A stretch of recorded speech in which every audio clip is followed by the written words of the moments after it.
A Christian with an olive leaf in his mouth, when he is under the greatest afflictions, the sharpest and sorest trials and troubles, the saddest and darkest providences and changes, with answers to diverse questions and objections that are of greatest importance, all tending to win and work souls to be still, quiet, calm and silent under all changes that have or may pass upon them in this world. The Lord is in his holy temple. Let all the earth keep silence before him. Waters Hab. 220. The Epistle Dedicatory to all afflicted and distressed, dissatisfied, disturbed and agitated Christians throughout the world. Dear hearts, the choicest saints are born to troubles as the sparks fly upwards. Job 5.7. Many are the afflictions of the righteous, but the Lord delivers him out of them all. Psalm 34:19. If they were many, and not troubles, then, as it is in the proverb, the more the merrier. Or, if they were troubles and not many, then the fewer the better. But God, who is infinite in wisdom and matchless in goodness, has ordered troubles. Yes, many troubles to come trooping in upon us on every side. As our mercies, so our crosses seldom come single. They usually come treading one upon the heels of another. They are like April showers. No sooner is one over, but another comes. And yet, Christians, it is mercy. It is rich mercy, that every affliction is not an execution, that every correction is not a damnation. The higher the waters rise, the nearer Noah's ark was lifted up to heaven. The more your afflictions are increased, the more your heart shall be raised heavenward. Because I would not hold you too long in the porch, I shall only endeavor two things. First, to give you the reasons of my appearing once more in print, and secondly, a little counsel and direction that the following tract may turn to your soul's advantage, which is the objective that I have in my eye. The true reasons of my sending this piece into the world, such as it is, are these. First, the afflicting hand of God has been hard upon myself, and upon my dearest relations in this world, and upon many of my precious Christian friends, whom I much love and honor in the Lord, which put me upon studying of the mind of God in that scripture, that I have made the subject matter of this following discourse. Luther could not understand some psalms until he was afflicted. The Christ cross is no letter in the book, and yet, says he, it has taught one more than all the letters in the book.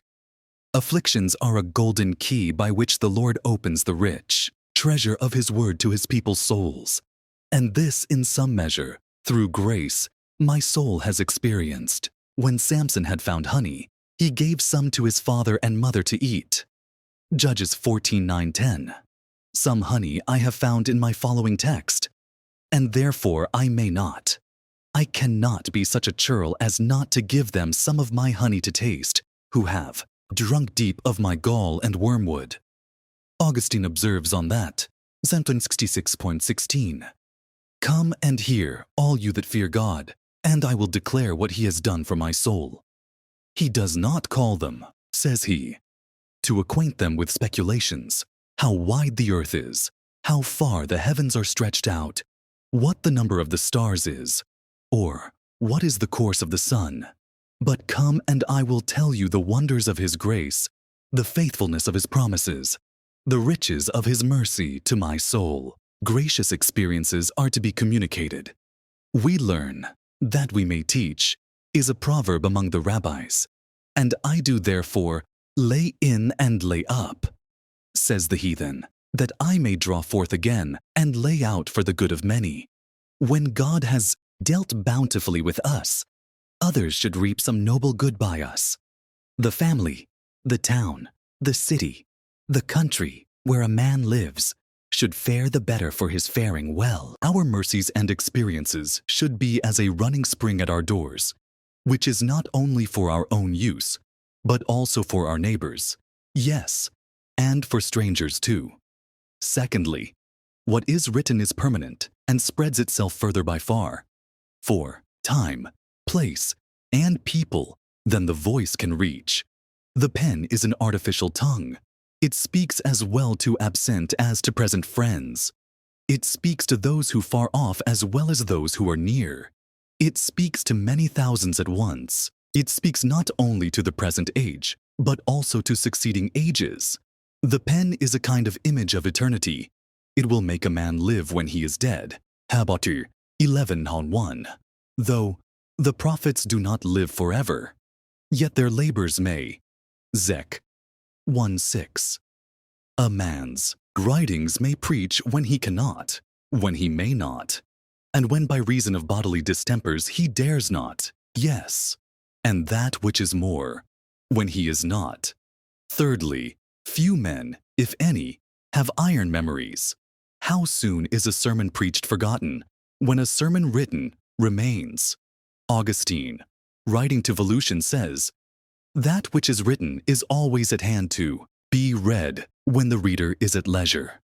Men do not easily forget their own names, nor their father's house, nor the wife of their bosom, nor the fruit of their loins, nor to eat their daily bread. And yet, how easily do they forget that word of grace. That should be dearer to them than all.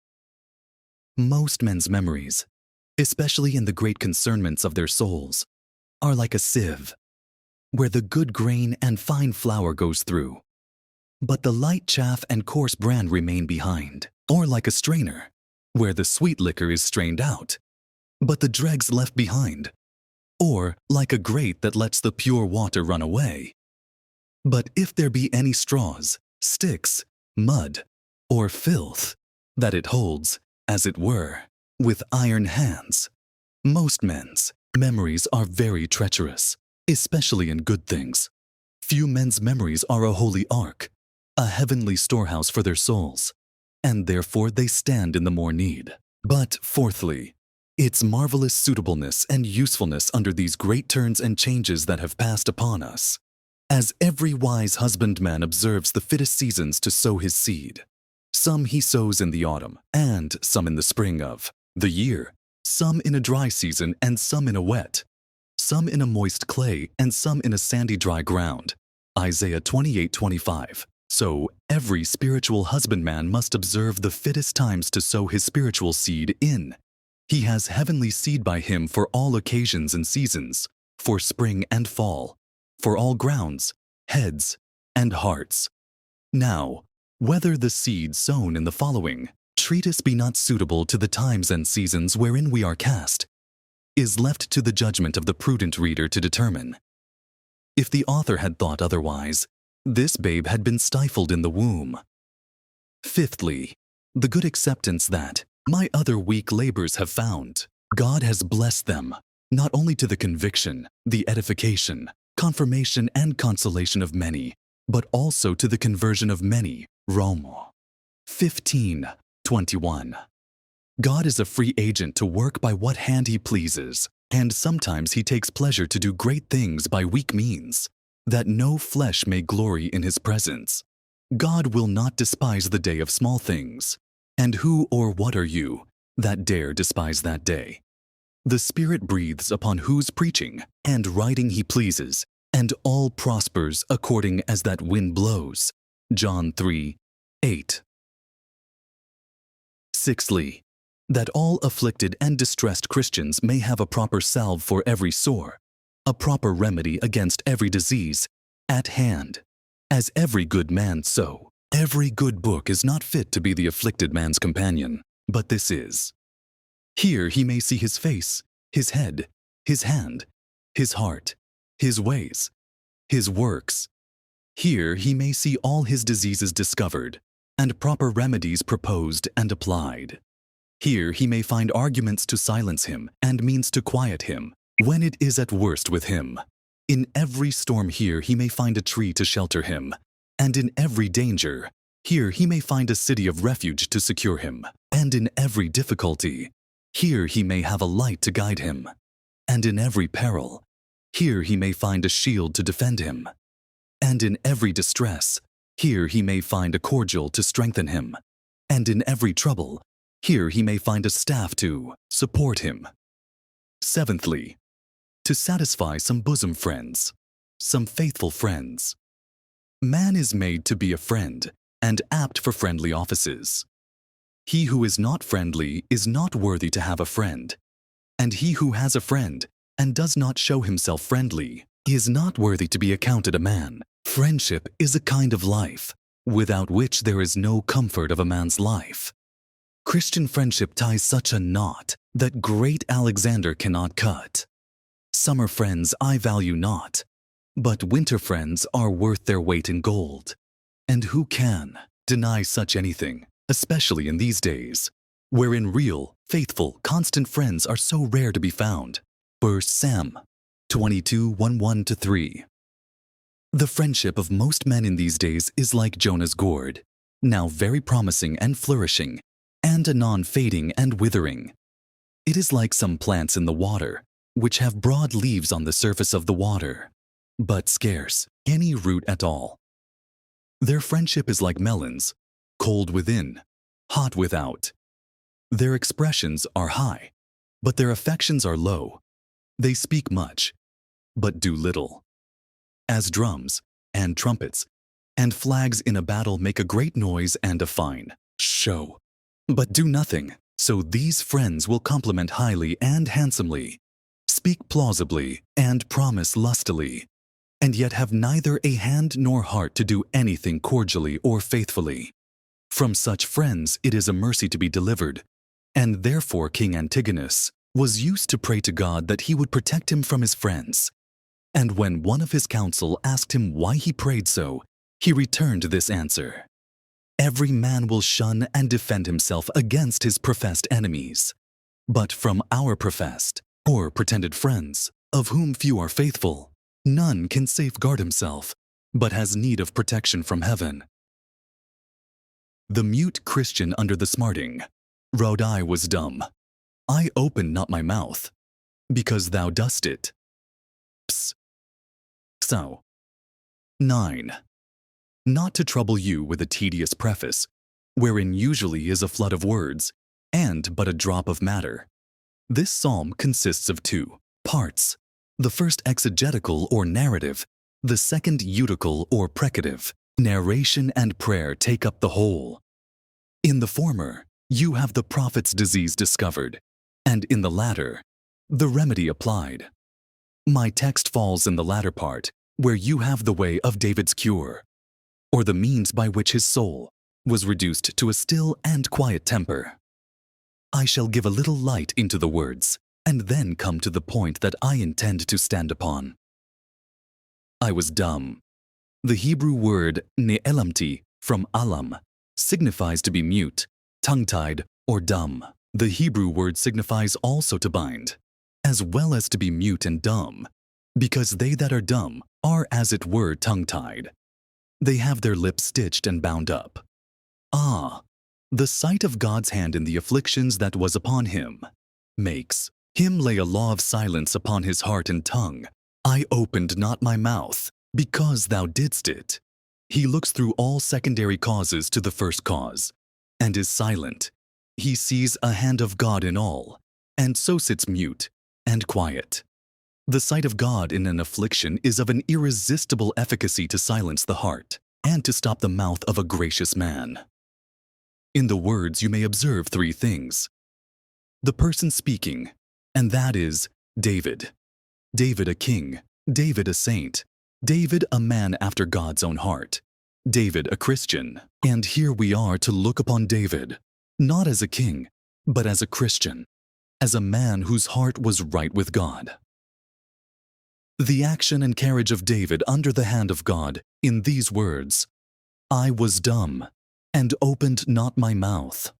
Or, the reason of this humble and sweet carriage of his, in these words, because thou didst it.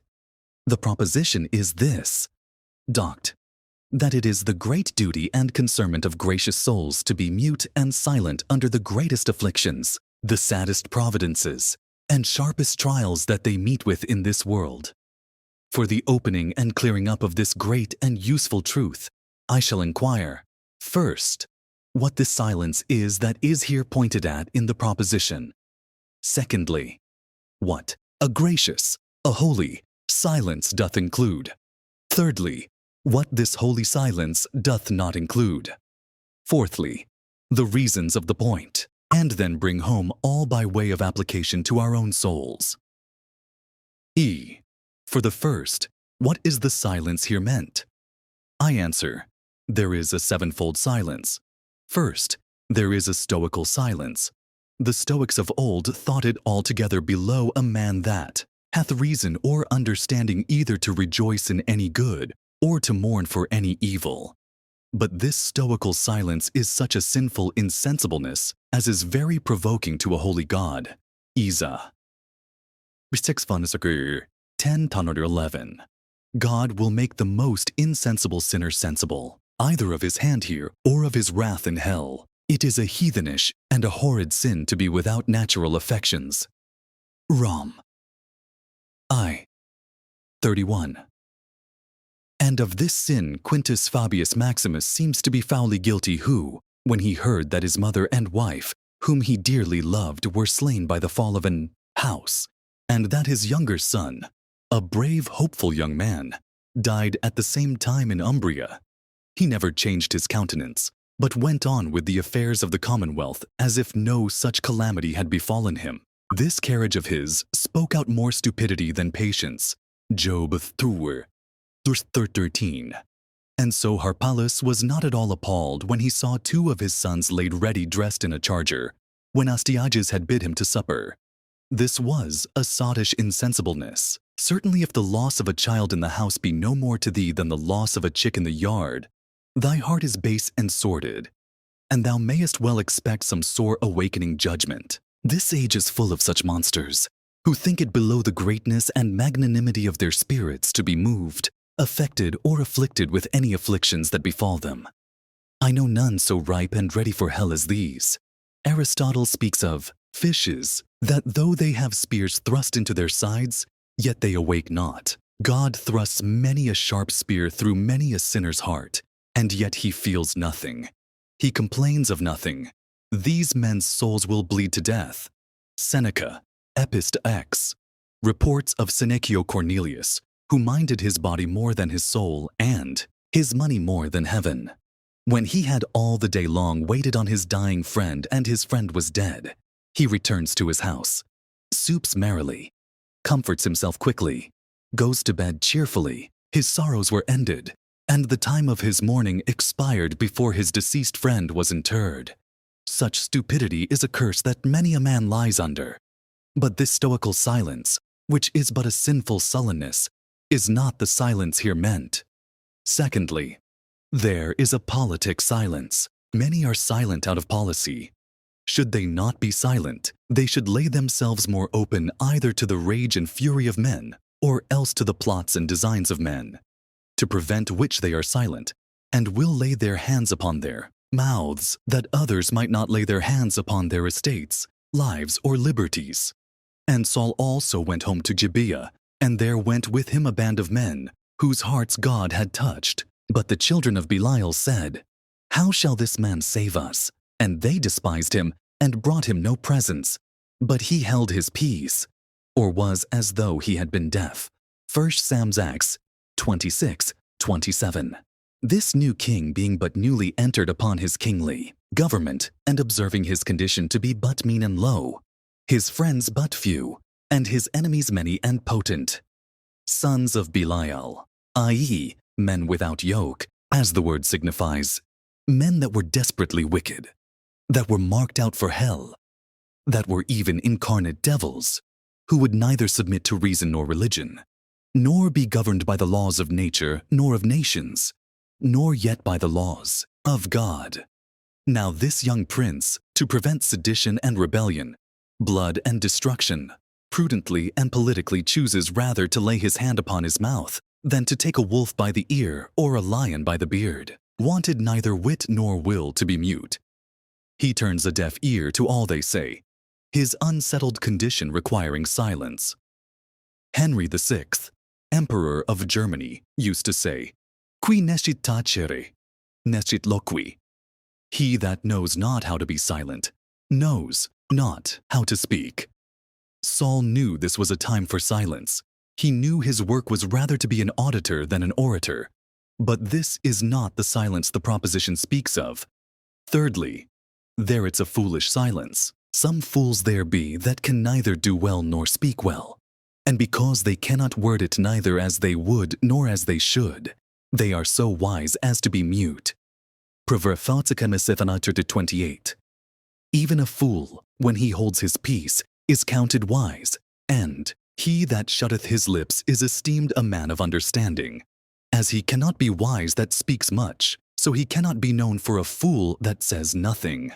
There are many wise fools in the world. There are many silly fools, who, by holding their tongues, gain the credit and honor of being discreet men. He that doth not discover his want of wisdom by foolish babbling is accounted wise, though be may be otherwise. Silence is so rare a virtue where wisdom doth regulate it, that it is accounted a virtue where folly doth impose it. Silence was so highly honored among the old Romans, that they erected altars to it. That man shall pass for a man of understanding, who so far understands himself as to hold his tongue. For though it be a great misery to be a fool, yet it is a greater that a man cannot be a fool, but he must needs show it. But this foolish silence is not the silence here meant. Fourthly, there is a sullen silence. Many, to gratify and humor, lust, are sullenly silent. These are troubled with a dumb devil, which was the worst devil of all the devils you read of in the Scripture.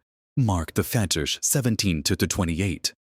Pliny, in his Natural History, maketh mention of a certain people in the Indies, upon the river Ganges, called Astami, that have no mouth, but do only feed upon the smell of herbs and flowers. Certainly there is a generation amongst us, who, when they are under the afflicting hand of God, have no mouths to plead with God, no lips to praise God, nor no tongues to justify God.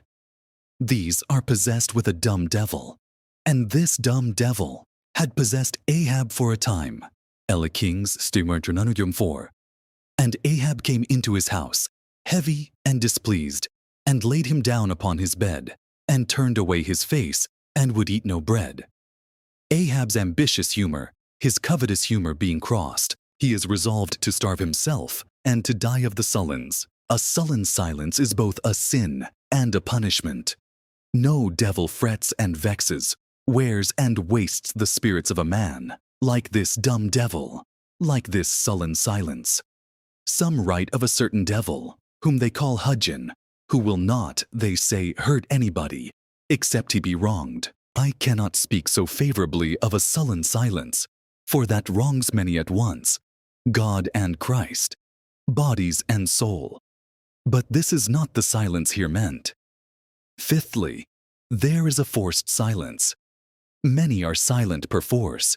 He that is under the power of his enemy, though he suffer many hard things, yet he is silent under his sufferings, because he knows he is liable to worse. He that hath taken away his liberty may take away his life. He that hath taken away his money may take off his head. He that hath let him blood in the foot may let him blood in the throat if he will not be still and quiet. And this works silence perforce. Sixthly, there is a despairing silence. A despairing soul is Magor Misabib, a terror to himself. He hath a hell in his heart, and horror in his conscience. He looks upwards, and there he beholds God frowning, and Christ bleeding. He looks inwards, and there he finds conscience accusing and condemning of him. He looks on the one side of him, and there he hears all his sins crying out, We are thine, and we will follow thee. We will to the grave with thee. We will to judgment with thee, and from judgment we will to hell with thee. He looks on the other side of him, and there he sees infernal fiends in fearful shapes, amazing and terrifying of him, and waiting to receive his despairing soul as soon as she shall take her leave of his wretched body. He looks above him, and there he sees the gates of heaven shut against him. He looks beneath him, and there he sees hell gaping for him. And under these sad sights, he is full of secret conclusions against his own soul. There is mercy for others, saith the despairing soul, but none for me. Grace and favor for others, but none for me. Pardon and peace for others, but none for me. Blessedness and happiness for others, but none for me. There is no help. There is no help. No Jer. Wait. 25. Dasni. 12. This seems to be his case who died, with this desperate saying in his mouth, Spes e fortuna delete. Farewell, life and hope together. Now, under these dismal apprehensions and sad conclusions about its present and future condition, the despairing soul sits silent, being filled with amazement and astonishment. Erzakrilikst. 1. I am so troubled that I cannot speak. But this is not the silence here meant. But, seventhly and lastly, there is a prudent silence, a holy, a gracious silence, a silence that springs from prudent principles, from holy principles, and from gracious causes and considerations. And this is the silence here meant. And this I shall fully discover in my answers to the second question, which is this. Quest 2. What doth a prudent, a gracious, a holy silence include? Ons 2s. It includes and takes in these 8 things. First, it includes a sight of God and an acknowledgement of God as the author of all the afflictions that come upon it. And this you have plain in the text. I was dumb, I opened not my mouth, because thou didst it. The psalmist looks through secondary causes to the first cause, and so sits mute before the Lord. There is no sickness so little, but God hath a finger in it, though it be but the aching of the little finger. As the scribe is more eyed and properly said to write than the pen, and he that maketh and keepeth the clock is more properly said to make it go and strike than the wheels and weights that hang upon it. And as every workman is more eyed and properly said to eject his works, rather than the tools which he useth as his instruments, so the Lord, who is the chief agent and mover in all actions, and who hath the greatest hand in all our afflictions, is more to be eyed and owned than any inferior or subordinate causes whatsoever. So Job, he beheld God in all. Job I 21. The Lord gave, and the Lord hath taken away. Had he not seen God in the affliction, he would have cried out, Oh, these wretched Chaldeans! They have plundered and spoiled me. These wicked Sabaeans, they have robbed and wronged me. Job discerns God's commission in the Chaldeans and the Sabaeans' hands, and then lays his own hand upon his mouth. So Aaron, beholding the hand of God in the untimely death of his 2 sons, holds his peace. Lev. X. 3. The sight of God in this sad stroke is a bridle both to his mind and mouth. He neither mutters nor murmurs. So Joseph saw the hand of God in his brethren's selling of him into Egypt, Gendra Funter 8, and that silences him. Men that see not God in an affliction are easily cast into a feverish fit. They will quickly be in a flame, and when their passions are up, and their hearts on fire, they will begin to be saucy, and make no bones of telling God to his teeth that they do well to be angry. Jonathar 8, 9. Such as will not acknowledge God to be the author of all their afflictions, will be ready enough to fall in with that mad principle of the Manichees, who maintained the devil to be the author of all calamities, as if there could be any evil of affliction in the city, and the Lord have no hand in it. Amos 3:6. Such as can see the ordering hand of God in all their afflictions, will, with David, lay their hands upon their mouths, when the rod of God is upon their backs. Sam. 11:12. If God's hand be not seen in the affliction, the heart will do nothing but fret and rage under affliction. Secondly, it includes and takes in some holy, gracious apprehensions of the majesty, sovereignty, authority, and presence of that God under whose acting hand we are. Hob. So. 20. But the Lord is in his holy temple. Let all the earth be silent. Or, as the Hebrew reads it, be silent all the earth before his face. When God would have all the people of the earth to be bushed, quiet and silent before him. He would have them to behold him in his temple, where he sits in state, in majesty and glory. Zeph. I. Hold thy peace at the presence of the Lord God. Chat not, murmur not, repine not, quarrel not. Whist, stand mute, be silent, lay thy hand on thy mouth, when his hand is upon thy back. Who is totus oculus? All eye to see, as well as all hand to punish. As the eyes of a well-drawn picture are fastened on thee, which way soever thou turnest, so are the eyes of the Lord, and therefore thou hast cause to stand mute before him. Thus Aaron had an eye to the sovereignty of God, and that silences him. And Job had an eye upon the majesty of God, and that stills him. And Eli had an eye upon the authority and presence of God, and that quiets him. A man never comes to humble himself, nor to be silent under the hand of God, until he comes to see the hand of God to be a mighty hand. 1 Peter 4:6. Humble yourselves therefore under the mighty hand of God.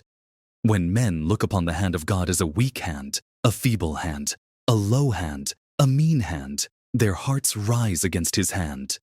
Who is the Lord, saith Pharaoh, that I should obey his voice? Dizod to verse 2.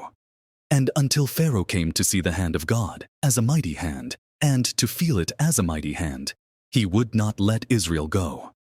When Tiribazus, a noble Persian, was arrested, at first he drew out his sword and defended himself.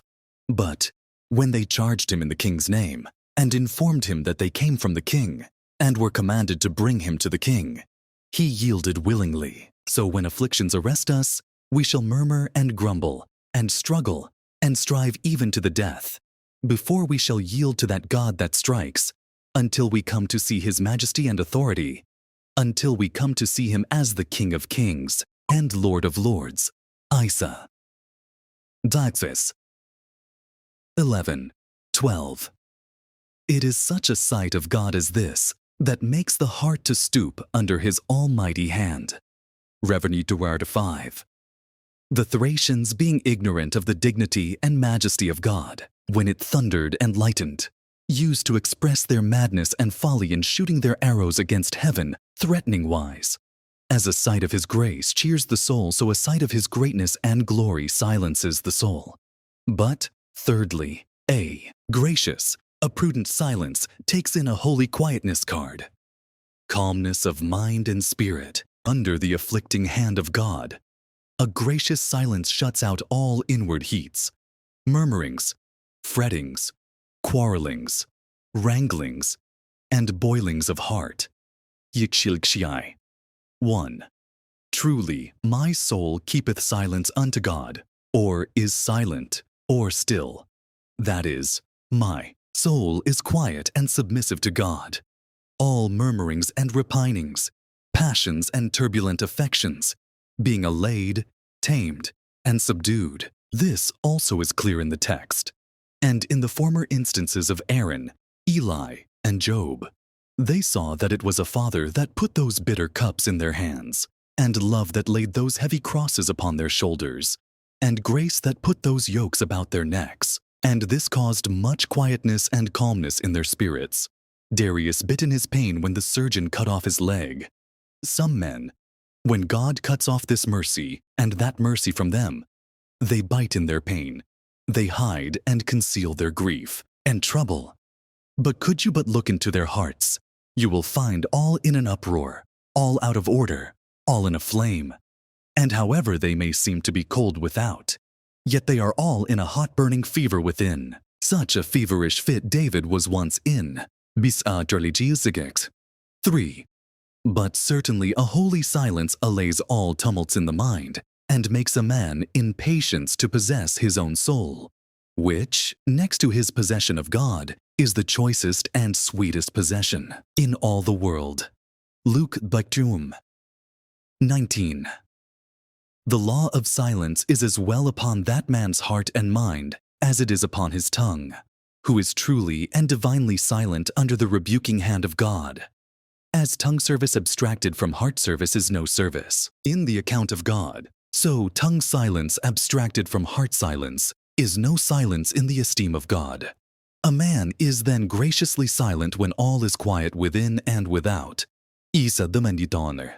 13. Matoni Wangtoner. 8. 9. Terpander, a harper and a poet, was one that, by the sweetness of his verse and music, could allay the tumultuous motions of men's minds, as David by his harp did Saul's. When God's people are under the rod, he makes by his spirit and word such sweet music in their souls as allays all tumultuous motions, passions, and perturbations. Pace. Exkiv 17-19. Pes. Cunning makes. 49-50. So that they sit, know alike, quiet and still, and in peace possess their own souls.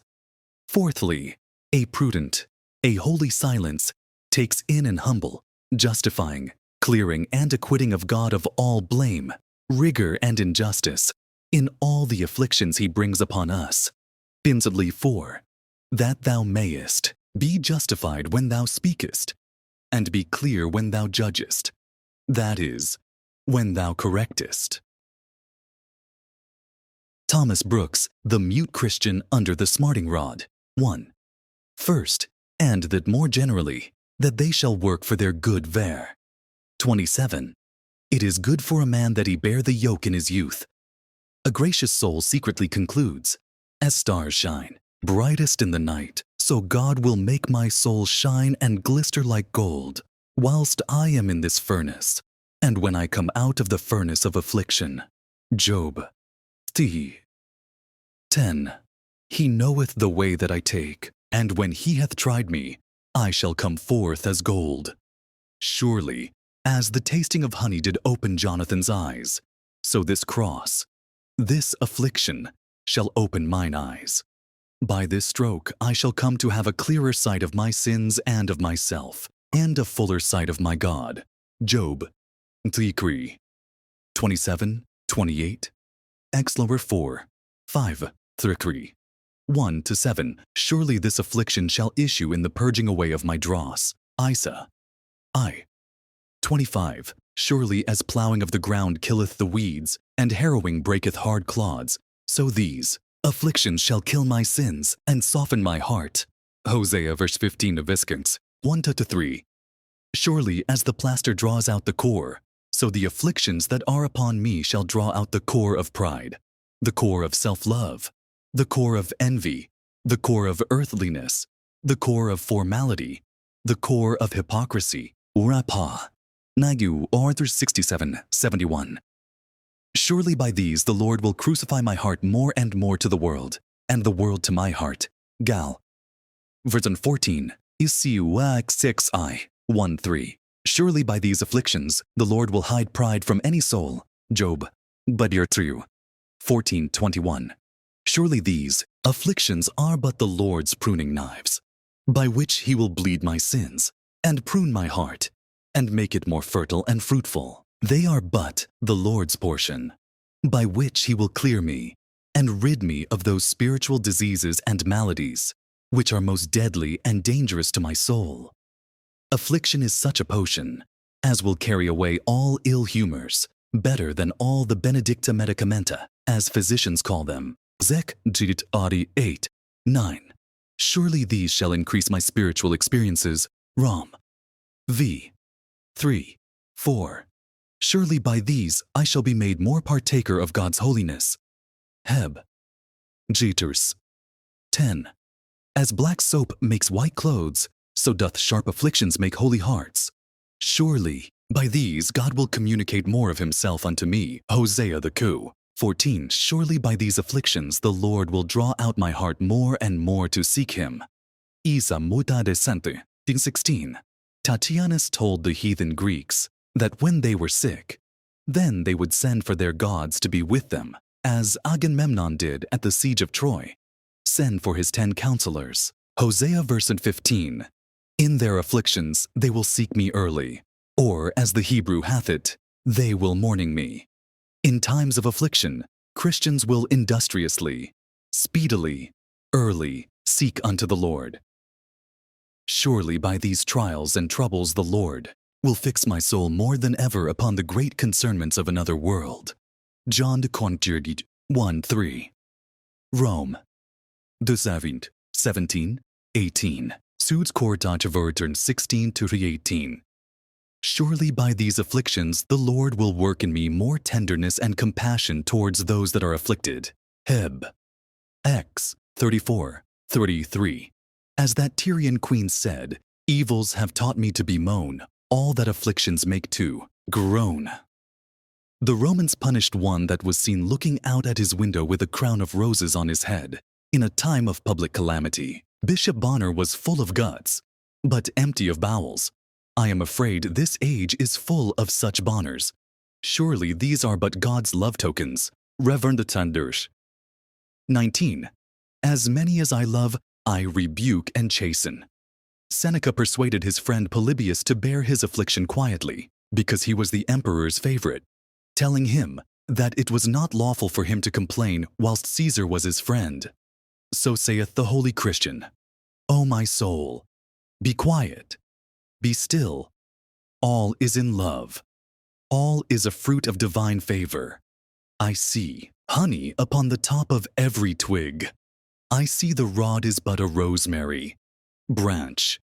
I have sugar with my gall and wine with my wormwood. Therefore be silent, O my soul. And this general conclusion, that all should be for good, had this blessed eject upon the church. Lam. 30:28. He sitteth alone, and keepeth silence, because he hath borne it upon him. Afflictions abase the loveliness of the world without, that might entice us. It abates the lustiness of the flesh within, which might else ensnare us. And it abates the spirit in its quarrel against the flesh and the world, by all which it proves a mighty advantage unto us. 2. Secondly, they shall keep them humble and low. Lama. 3:29. He putteth his mouth in the dust, if so be there may be hope. Some say that these words are an allusion to the manner of those that, having been conquered and subdued, lay their necks down at the conqueror's feet to be trampled upon, and so lick up the dust that is under the conqueror's feet. Others of the learned looked upon the words as an allusion to poor petitioners, who cast themselves down at princes' feet, that they may draw forth their pity and compassion towards them.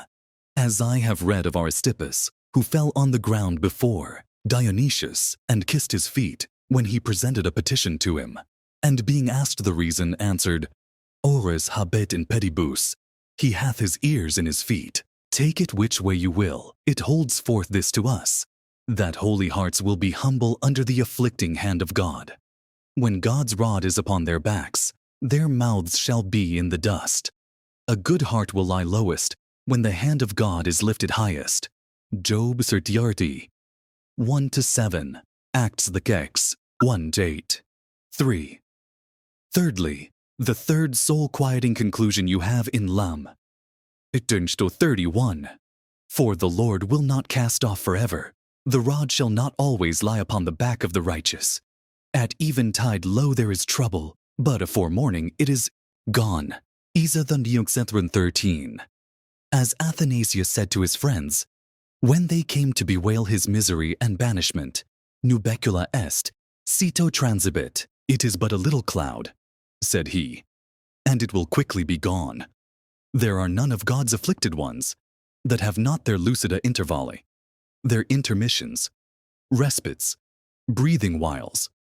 Yea, so small a while doth the hand of the Lord rest upon his people that Luther cannot get diminutives enough to extenuate it, for he calls it a very little cross that we bear. Isa. Text 20. Come, my people, enter thou into thy chambers, and shut thy doors about thee. Hide thyself as it were for a little moment, or for a little space, a little while, until the indignation be overpass.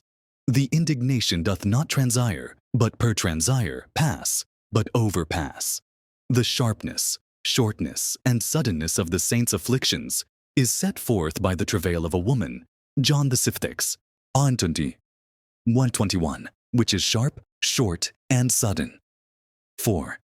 Fourthly, the fourth soul-silencing conclusion you have in Lamentations 3. 32. But though he cause grief, yet will he have compassion, according to the multitude of his mercies. In wrath God remembers, mercy. Hab. Dari. 2. Weeping may endure for a night, but joy cometh in the morning. Hustais. Ziscarix. 5. Their mourning shall last but till morning. God will turn their winter's night into a summer's day, their sighing into singing, their grief into gladness, their mourning into music, their bitter into sweet, their wilderness into a paradise.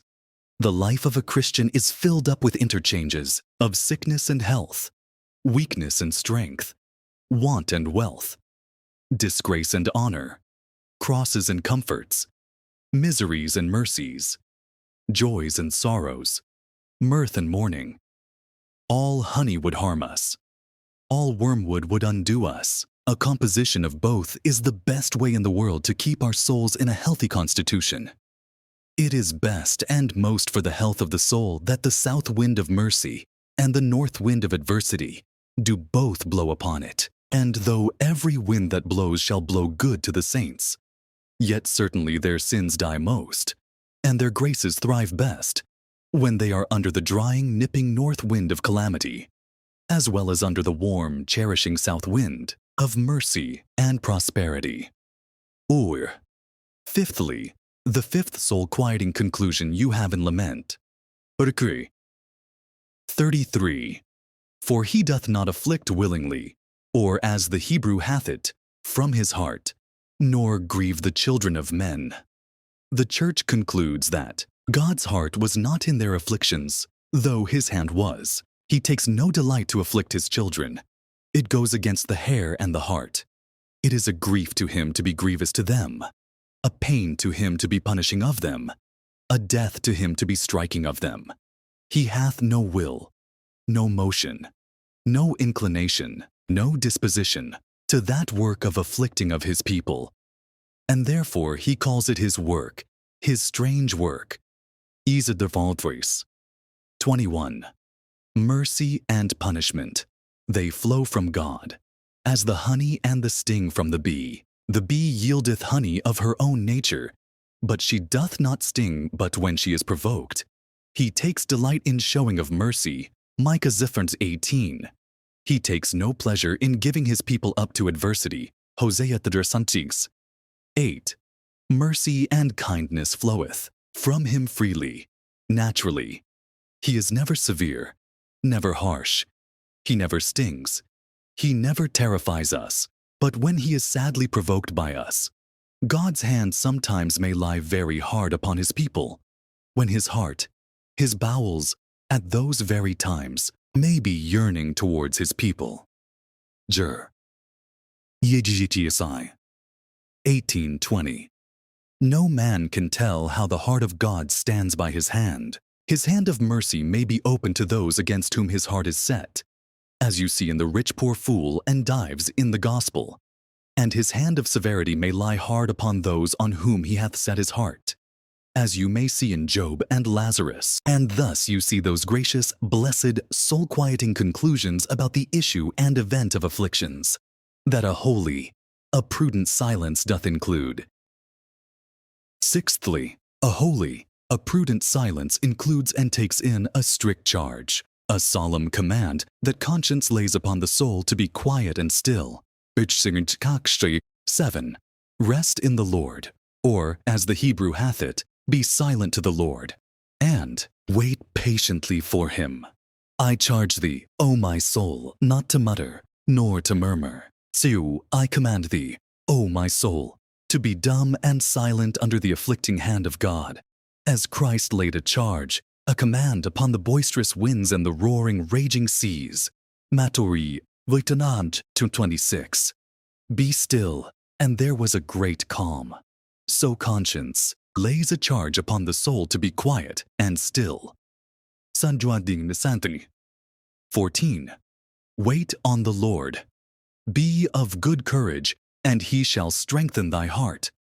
Wait, I say, on the Lord. Peace, O my soul, be still. Leave your muttering. Leave your murmuring. Leave your complaining. Leave your chafing and vexing, and lay your hand upon your mouth. And he silent. Conscience allays and stills all the tumults and uproars that be in the soul. By such, like reasonings as the clerk of Ephesus stilled that uproar. Acts the 40. For we are in danger to be called in question for this day's uproar, there being no cause whereby we may give an account of this concourse. O my soul, be quiet, be silent, else thou wilt one day be called in question for all those inward mutterings, uproars, and passions that are in thee, seeing no sufficient cause can be produced why you should murmur, quarrel, or wrangle under the righteous hand of God. Seventhly, a holy, a prudent silence includes a surrendering, a resigning of ourselves to God, whilst we are under his afflicting hand. The silent soul gives himself up to God. The secret language of the soul is this: Lord, here am I. Do with me what thou pleasest. Write upon me as thou pleasest. I give up myself to be at thy dispose. There was a good woman who, when she was sick, being asked whether she were willing to live or die, answered, Which God pleaseth. But, said one that stood by, If God should refer it to you, which should you choose? Truly, said she, if God should refer it to me, I would even refer it to him again. This was a soul worth gold. Well, saith a gracious soul, the ambitious man giveth himself up to his honors, but I give up myself unto thee. The voluptuous man gives himself up to his pleasures, but I give up myself to thee. The covetous man gives himself up to his bags, but I give up myself to thee. The wanton gives himself up to his minion, but I give up myself to thee. The drunkard gives himself up to his cups, but I give up myself to thee. The papist gives up himself to his idols, but I give myself to thee. The Turk gives up himself to his Mahomet, but I give up myself to thee. The heretic gives up himself to his heretical opinions, but I give up myself to thee. Lord, lay what burden thou wilt upon me, only let thy everlasting arms be under me. Luther, strike, Lord, strike, and spare not. For I am lain down in thy will. I have learned to say amen to thy amen. Thou hast a greater interest in me than I have in myself, and therefore I give up myself unto thee, and am willing to be at thy dispose, and am ready to receive what impression thou shalt stamp upon me. O blessed Lord, hast thou not again and again said unto me, as once the king of Israel said to the king of Syria, I am thine, and all that I have. 1 Kings 4. I am thine, O soul, to save thee. My mercy is thine to pardon thee. My blood is thine to cleanse thee. My merits are thine to justify thee. My righteousness is thine to clothe thee. My spirit is thine to lead thee. My grace is thine to enrich thee, and my glory is thine to reward thee. And therefore, saith a gracious soul, I cannot but make a resignation of myself unto thee. Lord, here I am. Do with me as seemeth good, in thine own eyes. I know the best way to have my own will is to resign up myself to thy will, and to say Amen to thy Amen. I have read of a gentleman who, meeting with a shepherd in a misty morning, asked him what weather it would be.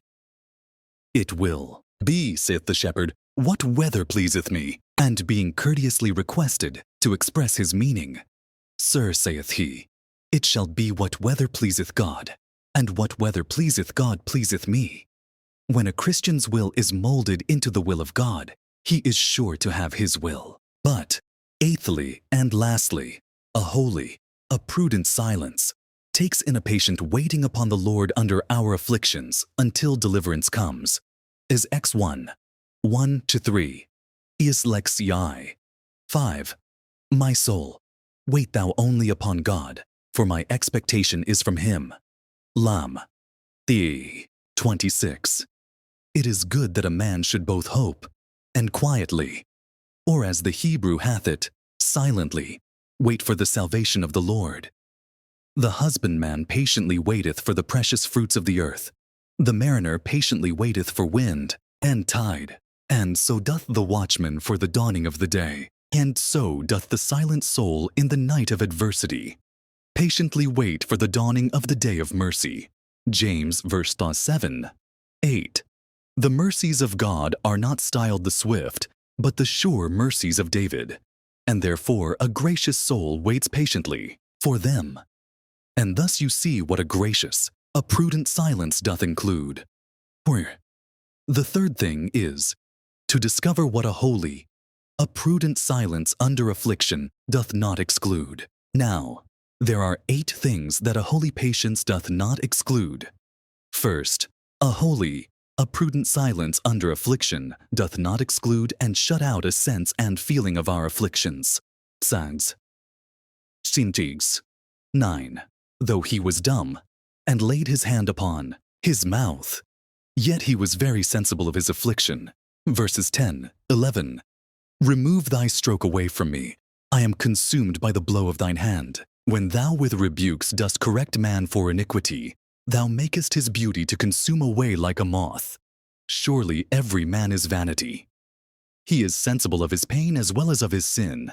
And having prayed off his sin in the former verses, he labors here to pray off his pain.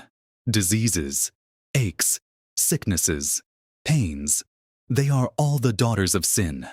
And he that is not sensible of them as the births and products of sin, doth but add to his sin, and provoke the Lord to add to his sufferings. Isa. 9-11.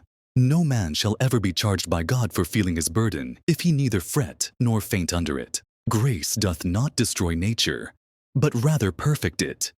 Grace is of a noble offspring. It neither turneth men into stocks nor to stoics.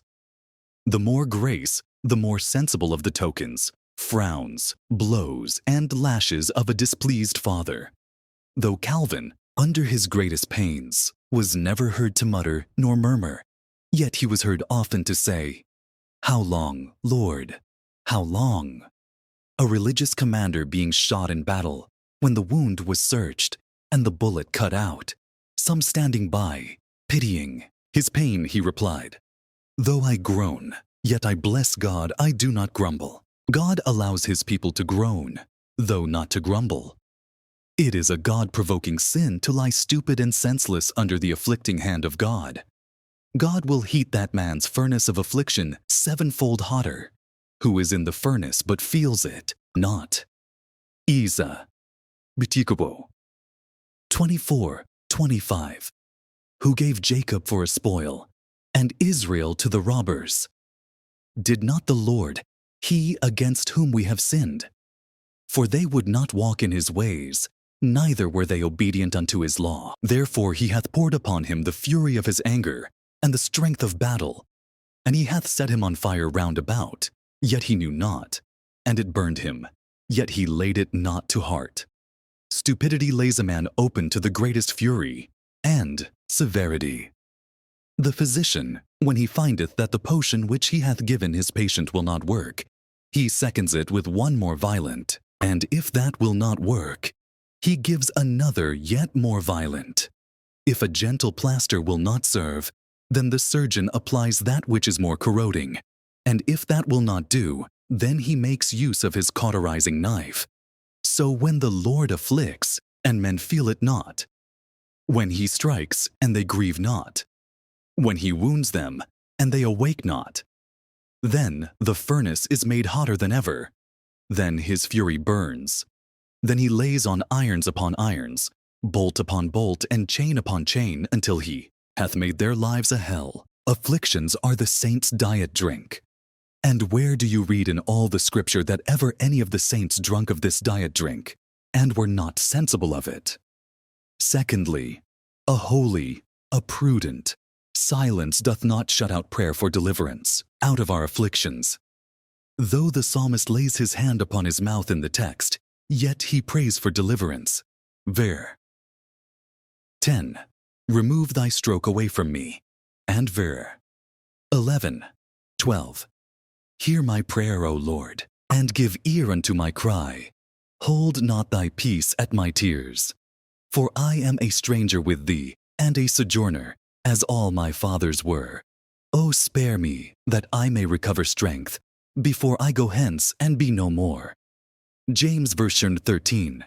Is any among you afflicted? Let him pray. Sis L 15. Call upon me in the day of trouble. I will deliver thee, and thou shalt glorify me. Times of affliction, by God's own injunction, are special times of supplication. David's heart was more often out of tune than his harp, but then he prays and presently cries, Return to thy rest, O my soul.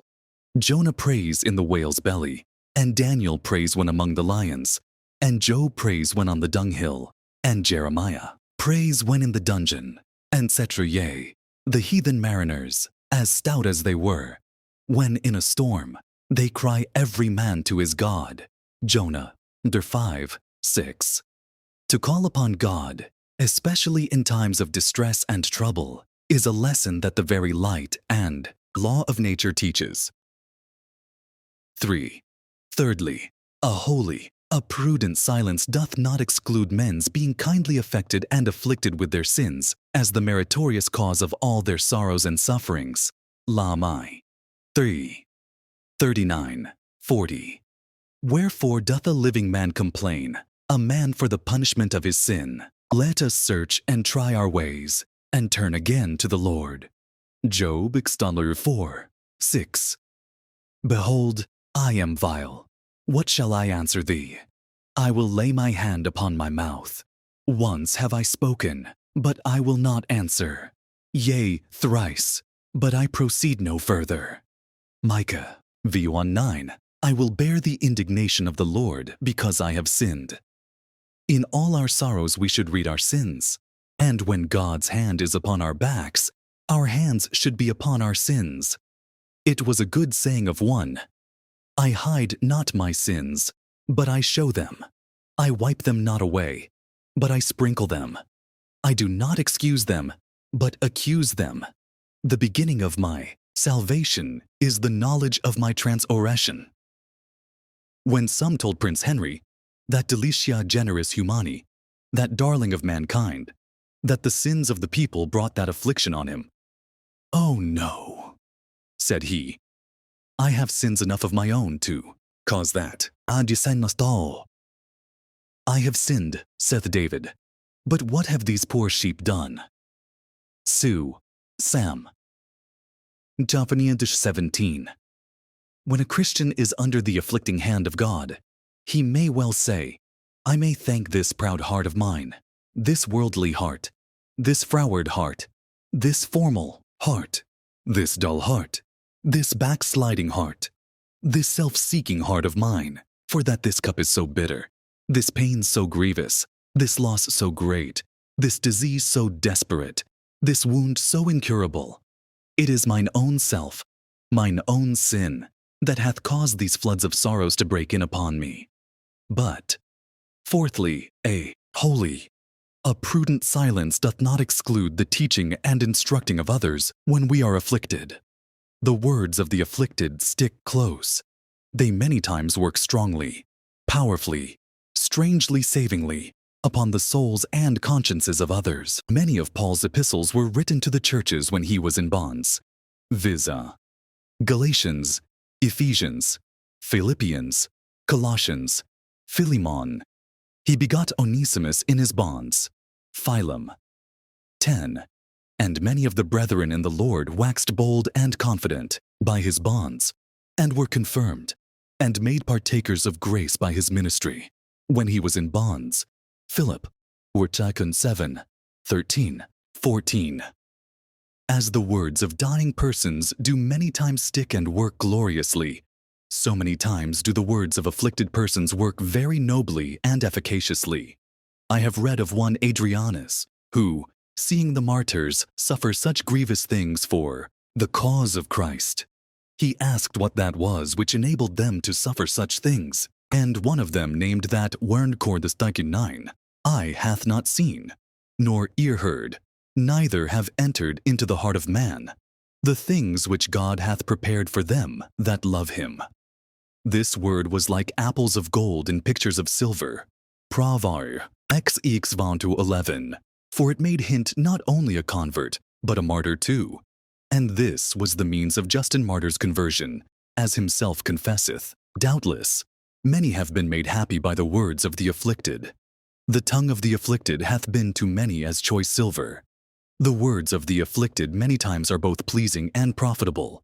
They tickle the ear and they win upon the heart. They slide insensibly into the hearers' souls and work efficaciously upon the hearers' hearts. Eccles. X. 12. The words of a wise man's mouth are gracious, or grace, as the Hebrew hath it, and so Jerome reads it. Verba oris sapientis gratia. The words of the mouth of a wise man are grace. They minister grace to others, and they win grace and favor from others. Gracious lips make gracious hearts. Gracious words are a grace, an ornament to the speaker, and they are a comfort, a delight, and an advantage to the hearer. Now, the words of a wise man's mouth are never more gracious than when he is most afflicted and distressed. Now, you shall find most worth acid weight in his words. Now his lips, like the spouse's, are like a thread of scarlet. They are red with talking much of a crucified Christ, and they are thin like a thread, not swelled with vain and unprofitable discourses. Now his mouth speaketh of wisdom, and his tongue talketh judgment. For the law of the Lord is in his heart. Hisbat Bixavings. 30. Now his lips drop as honeycombs. Cant borv. Firwam roll. Now his tongue is a tree of life, whose leaves are medicinable. Pravandur sanditun. 18. As the silver trumpet sounded angstjoy to the Jews in the day of their gladness, so the mouth of a wise man, like a silver trumpet, sounds most joy and advantage to others in the days of his sadness. Numerex. 10. The heathen man could say, Quando sapient loquitur, aulea animi aperit. When a wise man speaketh, he openeth the rich treasure and wardrobe of his mind. So may I say, when an afflicted saint speaks, oh, the pearl, the treasures that he scatters. But, fifthly, a holy, a prudent silence doth not exclude moderate mourning or weeping under the afflicting hand of God. Isaiah d. Dirkchiu 3. And Hezekiah wept sore, or, as the Hebrew hath it, wept with great weeping. But was not the Lord displeased with him for his great weeping? No. Vert 5. I have heard thy prayers, I have seen thy tears. Behold, I will add unto thy days 15 years. God had as well a bottle for his tears as a bag for his sins. Boats, LVI. 8. There is no water so sweet as the saints' tears, when they do not overflow the banks of moderation. Tears are not mutes. They have a voice, and their oratory is of great prevalence with the Almighty God. And therefore the weeping prophet calleth out for tears. Lamsur. Santur 18. Their heart crieth unto the Lord, O wall of the daughter of Zion. Let tears run down like a river day and night. Give thyself no rest.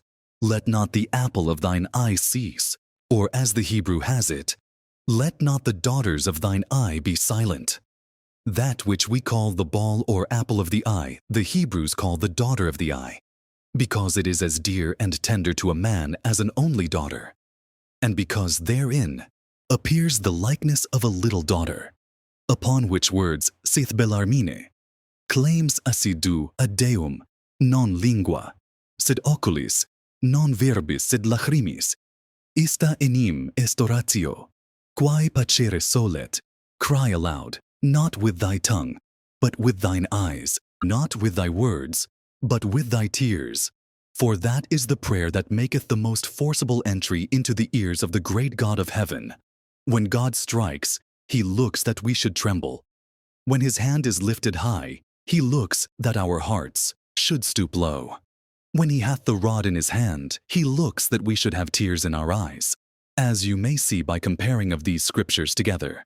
Patches Alver 2. Gesieds. 6. Job Acts 26:32.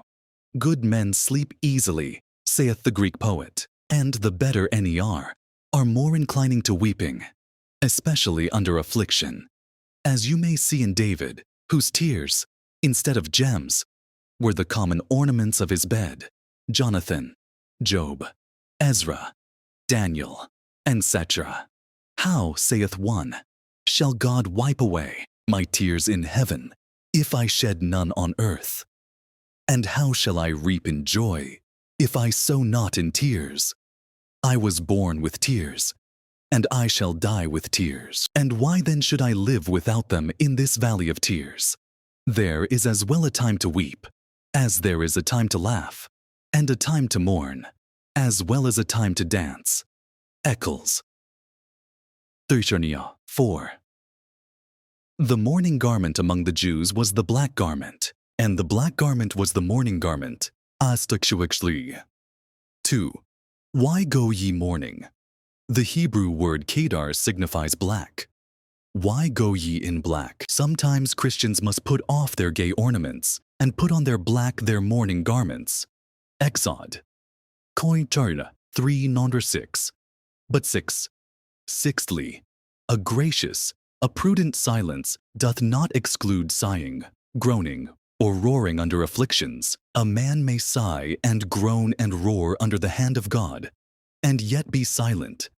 It is not sighing, but muttering. It is not groaning, but grumbling. It is not roaring, but murmuring. That is opposite to a holy silence. Exod 1:23.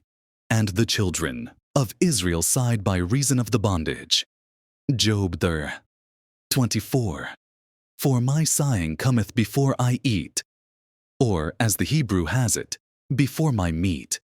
His sighing, like bad weather, came unsent for and unsought. So sabans aquansfei.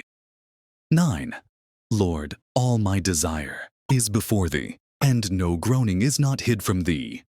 Zachariah 5. By reason of the voice of my groaning, my bones cleave to my skin. Job 3. 24. And my roarings are poured out like the waters. Zachariah 8. I am feeble and sore broken. I have roared by reason of the disquietness of my heart. Samt Dijuixa. 1. My God, why hast thou forsaken me? Why art thou so far from helping me? From the words of my roaring. Adamstakwiskus. 3. When I kept silence, my bones waxed old through my roarings all the day long. He roars, but doth not rage. He roars, but doth not repine. When a man is in extremity, nature prompts him to roar, and the law of grace is not against it. And though sighing, roaring, groaning cannot deliver a man out of his misery, yet they do give some ease to a man under his misery. When Solon wept for his son's death, one said to him, Weeping will not help. He answered, Alas, therefore do I weep, because weeping will not help. So a Christian many times sighs, because sighing will not help. And he groans, because groaning will not help. And he roars, because roaring will not help. Sometimes the sorrows of the saints are so great that all tears are dried up, and they can get no ease by weeping, and therefore for a little ease they fall a sighing and groaning. And this may be done, and yet the heart may be quiet and silent before the Lord. Peter wept and sobbed, and yet was silent. Sometimes the sighs and groans of a saint do in some sort tell that which his tongue can in no sort utter. But 5. Fifthly, consider sinful shifts and means God hath always cursed and blasted. Achan's golden wedge was but a wedge to cleave him, and his garments a shroud to shroud him. Ahab purchases a vineyard with the blood of the owner, but presently It was watered with his own blood, according to the word of the Lord. Gehazi must needs have a talent of silver, and 2 changes of raiment. And that with a lie, I say with a lie. Well, he hath them, and he hath with them a leprosy that cleaved to him and his seed forever. 2 Kings verses 22 to 27. With those very hands that Judas took money to betray his master. With those very hands he fitted a halter to hang himself. The rich and wretched glutton fared delicately and went bravely every day. But the next news you hear of him is of his being in hell, crying out for a drop, who, when he was on earth, would not give a crumb. The coal that the eagle carried from the altar to her nest set all on fire. Crassus did not long enjoy the fruit of his covetousness, for the Parthians, taking of him, poured melted gold down his throat. Dionysius did not long enjoy the fruit of his sacrilege and tyranny, for he was glad to change his scepter into a ferule, and turn schoolmaster for his maintenance. Ah, Christians! Christians! Is it not far better to sit quiet and silent under your afflictions than to use such sinful shifts and means which God will certainly blast and curse? But, sixthly, and lastly, consider this, that your very attempting to sin and shift yourselves out of troubles and afflictions will cost you dear. It will cost you many prayers and tears, many sighs, many groans, many gripes, many terrors, and many horrors. Peter, by attempting to sin himself out of trouble, sins himself into a sea of sorrows. Matt Haverzunderdish, 75. He went forth and wept bitterly. Clement observes that every night when he heard the cock crow, he would fall upon his knees and weep bitterly. Others say that his face was furrowed with continual tears. Were Abraham, David, Jacob, and Jonah now alive, they would tell you that they have found this to be a truth in their own experience. Ah, Christians, it is far better to be quiet and silent under your sufferings than to pay so dear for attempting to sin and shift yourselves out of your sufferings. A man will not buy gold too dear, and why then should he buy himself out of troubles at too dear a rate? But now I shall come to that use that I intend to stand most upon, and that is a use of exhortation. Seeing it is the great duty and concernment of Christians to be mute and silent under the greatest afflictions, the saddest providence, and sharpest trials that they meet with in this world. Oh, that I could prevail with you Christians to mind this great duty and to live up and live out this necessary truth, which that I may, give me leave to propound some considerations, to engage your souls to be mute and silent under your greatest troubles and your saddest trials. To that purpose, you consider first the greatness, sovereignty, majesty, and dignity of God, and let that move thee to silence Jer. X. 7. Dans Vau. 22. Prisoir XLV. 8 or 10. Come, behold the works of the Lord, what desolations he hath made in the earth. He maketh wars to cease unto the end of the earth. He breaketh the bow, and cutteth the spear in sunder. He burneth the chariot in the fire. Be still, and know that I am God. I will lie exalted among the heathens. I will be exalted in the earth. Who can cast his eye upon the greatness of God, the majesty of God, and not sit still before him? Zeph. Yea. 7. Hold thy peace at the presence of the Lord God. O chat not, murmur not, fret not, but stand mute before him. Shall the child be hushed before his father, the servant before the master, the subject before his prince, and the guilty person before the judge, when he majestically rises off his judgment seat and composes his countenance into an aspect of terror and severity, that his sentence may fall upon the offender with the greater dread? And shall not a Christian be quiet before that God that can bathe his sword in heaven and burn the chariots on earth? Nay, shall the sheep be hushed before the wolf, birds before the hawk, and all the beasts of the field before the lion? And shall not we be hushed and quiet before him, Who is the Lion of the tribe of Judah? Verse 5. God is mighty in power, and mighty in counsel, and mighty in working, and mighty in punishing, and therefore be silent before him. It appears that God is a mighty God by the epithet that is added unto El, which is Gibbon, importing that he is a God of prevailing might. In Daniel he is called El Elim, the mighty of mighties. Moses, magnifying of his might, saith, Who is like unto thee among the gods? Now certainly this epithet should be a mighty motive to work souls to that which Habakkuk persuaded to. Habadumanids 20. The Lord is in his holy temple. Let all the earth keep silence before him. Upon this very consideration Moses commands Israel to hold their peace. Exod notas. Kimona 13, 4:19. It is reported of Augustus the emperor, and likewise of Tamerlane, that warlike Scythian, that in their eyes sat such a rare majesty, that many in talking with them, and often beholding of them, have become dumb. O my brethren, shall not the brightness and splendor of the majesty of the great God, whose sparkling glory and majesty dazzles the eyes of angels, and makes those princes of glory stand mute before him, move you much more to silence, to hold your peace and lay your hands upon your mouths? Surely yes. But 2. Secondly, consider that all your afflictions, troubles, and trials shall work for your good. Rom. Theognomana 28. And we know that all things shall work together for good to them that love God. Why then should you fret, fling, fume, seeing God designs you good in all?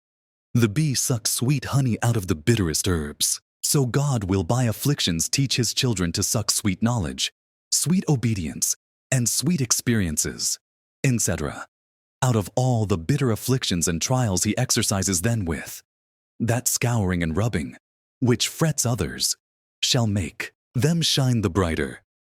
And that weight which crushes and keeps others under, shall but make them, like the palm tree, grow better and higher. And that hammer which knocks others all in pieces, shall but knock them the nearer to Christ, the cornerstone. Stars shine brightest in the darkest night. Torches give the best light when beaten. Grapes yield most wine when most pressed. Spices smell sweetest when pounded. Vines are the better for bleeding. Gold looks the brighter for scouring. Juniper smells sweetest in the fire. Chamomile. The more you tread it, the more you spread it. The salamander lives best in the fire. The Jews were best when most afflicted. The Athenians would never mend till they were in mourning. The Christ's cross, saith Luther, is no letter in the book, and yet, saith he, it hath taught me more than all the letters in the book. Afflictions are the saints' best benefactors to heavenly affections. Where afflictions hang heaviest, corruptions hang loosest, and grace that is hid in nature, as sweet water in rose leaves, is then most fragrant when the fire of affliction is put under, to distill it out. Grace shines the brighter for scouring, and is most glorious when it is most clouded. Pliny, in his Natural History, writes of certain trees growing in the Red Sea, which being beat upon by the waves, stand like a rock, immovable, and that they are battered by the roughness of the waters. In the sea of afflictions, God will make his people stand like a rock. They shall be immovable and invincible.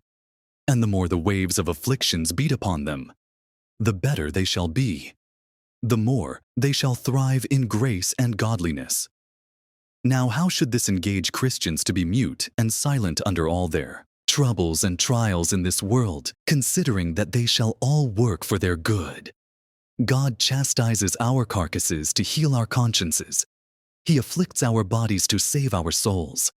He gives us gall and wormwood here, that the pleasures that be at his right hand may be more sweet hereafter. Here he lays us upon a bed of thorns, that we may look and long more for that easy bed of down, his bosom in heaven. As there is a curse wrapped up in the best things he gives the wicked, so there is a blessing wrapped up in the worst things he brings upon his own pass. Yes, 10, doyot.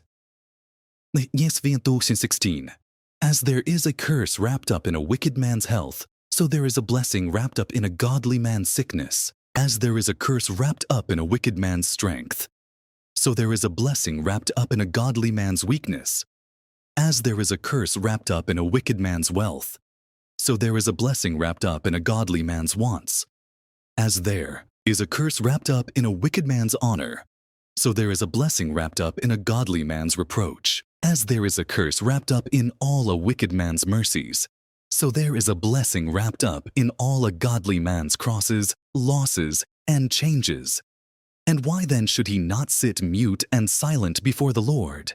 But, thirdly, consider that a holy silence in that excellent precious grace that lends a hand of support to every grace. Romans 4.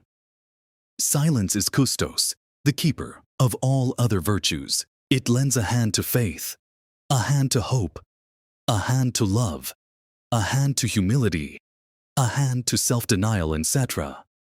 A holy silence hath its influences upon all other graces that be in the soul.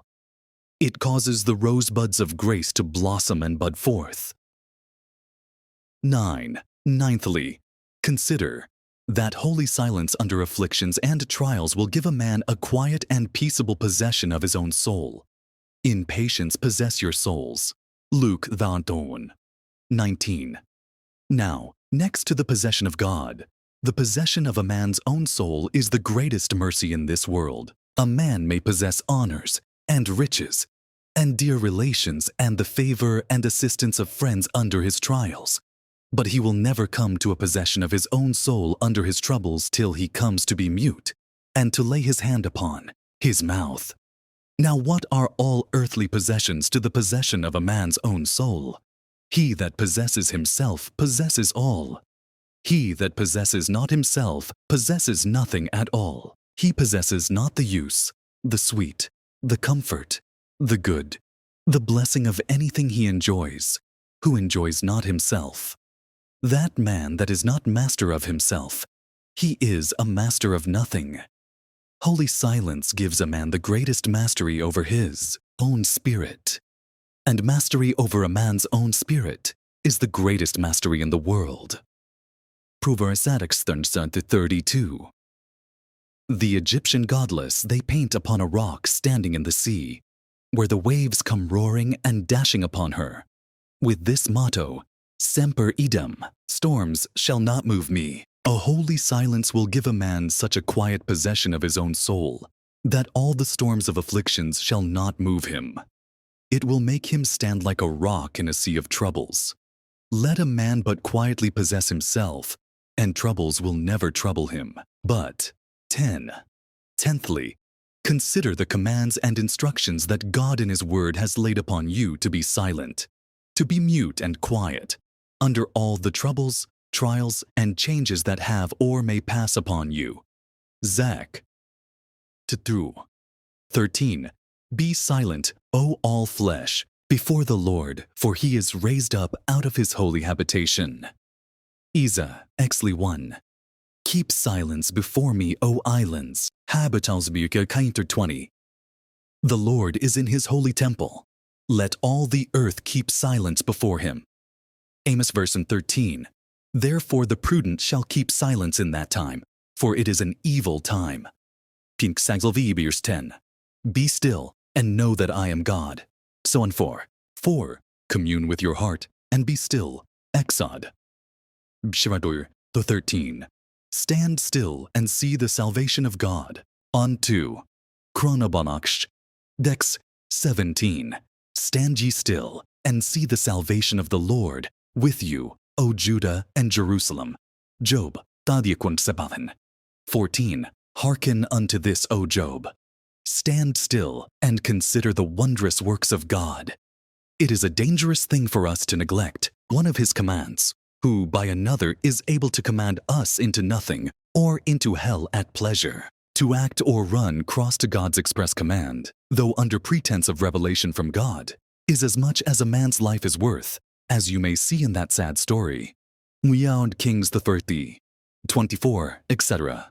Divine commands must he put in speedy execution without denying or delaying, without debating or disputing the difficulties that may attend our subjection to them.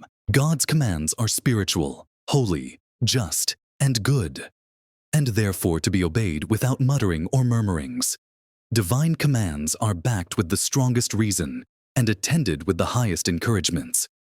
Shall the servant readily obey the commands of his master, the subject the commands of his prince, the soldier the commands of his general, the child the commands of his father, the wife the commands of her husband, and shall not a Christian as readily obey the commands of his Christ? Nay, shall vain men readily and willingly obey the sinful and senseless commands of men?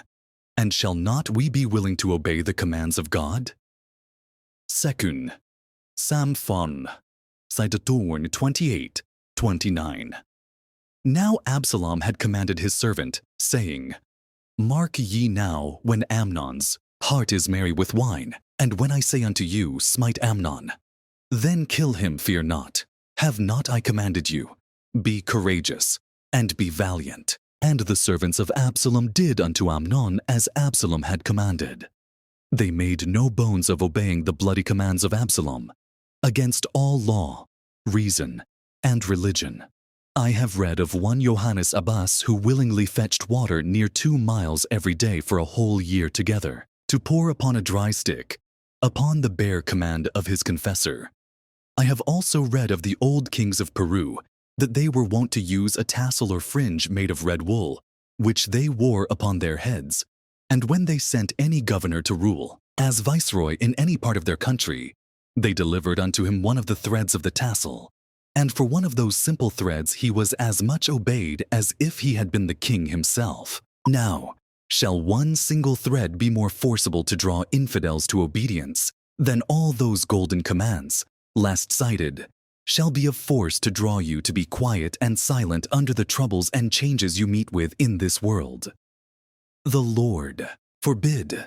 Shall carnal and wicked persons be so ready and willing to comply with the bloody and senseless and superstitious commands of their superiors? And shall not Christians be more ready and willing to comply with the commands of the great God, whose commands are all just and equal, and whose will is the perfect rule of righteousness? Prior est authoritas imperantis, quam utilitas servientis. Tertullian. The chief reason of obedience is the authority of the Lord, not the utility of the servant. Ah, Christians, when your hearts begin to fret and fume under the smarting rod, charge one of those commands last cited upon your hearts. And if they shall mutter, charge another of those commands upon your hearts. And if after this they shall vex and murmur, charge another of those commands upon your hearts, and never leave charging and rubbing those commands one after another upon your hearts, till you are brought to lay your hands upon your mouths, and to sit silent before the Lord under your greatest straits and your sorest trials. 11thly, consider that mercy is nearest, deliverance and salvation is at hand, when a Christian stands still, when he sits quiet and silent under his greatest troubles and his sorest trials. Exod Tifo. They were in very great straits. Pharaoh with a mighty army was behind them, the Red Sea before them, mountains on each hand of them, and no visible means to deliver them. But now they stand still to see the salvation of the Lord. Ver. 13. And within a few hours, their enemies are destroyed, and they are gloriously delivered. Ver. 24 et SQ. The squadristic sanctions. 9. David is dumb. He sits mute under his smart afflictions. But if you look to the 2nd and 3rd verses of the 40th Psalm, you shall find mercy draw near to him and work salvation for him. He brought me up also, out of an horrible pit, out of the mire and clay, and set my feet upon a rock, and established my goings. And he hath put a new song into my mouth, even praise unto our God. Many shall see it and fear, and shall trust in the Lord. And so, when Absalom has made a great conspiracy against him, and his subjects fell off from him, and he was forced to flee for his life, his spirit was quiet and calm. 2 Sam. 25:26. And the king said unto Zadok, Carry back the ark of God into the city. If I shall find favor in the eyes of the Lord, he will bring me again and show me both it and his habitation. But if he thus say, I have no delight in thee, behold, here am I. Let him do to me as seemeth good unto him. And the same calmness and quietness of spirit was upon him when Shimei bitterly cursed him and railed upon him. Chap. 6-14. And within a few days, as you may see in the 2 following chapters, the conspirators are destroyed, and David's throne more firmly established. Mercy is always nearest when a man can in quietness possess his own soul. Salvation is at hand when a Christian comes to lay his hand upon his mouth. Mercy will be upon the wing. Loving kindness will ride post to put a period to that man's troubles who sits silent in the day of his sorrows and sufferings. Ah, Christians, as you would have mercy near, as you would see to the end of your afflictions, as you would have deliverance come flying upon the wings of the wind, sit mute and silent under all your troubles, as wine was then nearest when the water pots were filled with water, even to the brim. So when the heart is fullest of quietness and calmness, then is the wine of mercy, the wine of deliverance, nearest. The 12th and last motive to work you to silence under your greatest trials is this. Seriously consider the heinous and dangerous nature of murmuring. Now that you may, let me propose these following particulars to your most sober consideration. 1. First, consider that murmuring speaks out many a root of bitterness to be strong in thy soul, Heb. 3. 12. Murmuring speaks out sin in its power, corruption upon its throne, Heber 2. 1. As holy silence argues true grace, much grace, yea, grace in its strength and in its lively vigor, so murmuring, muttering under the hand of God, argues much sin, yea, a heart full of sin.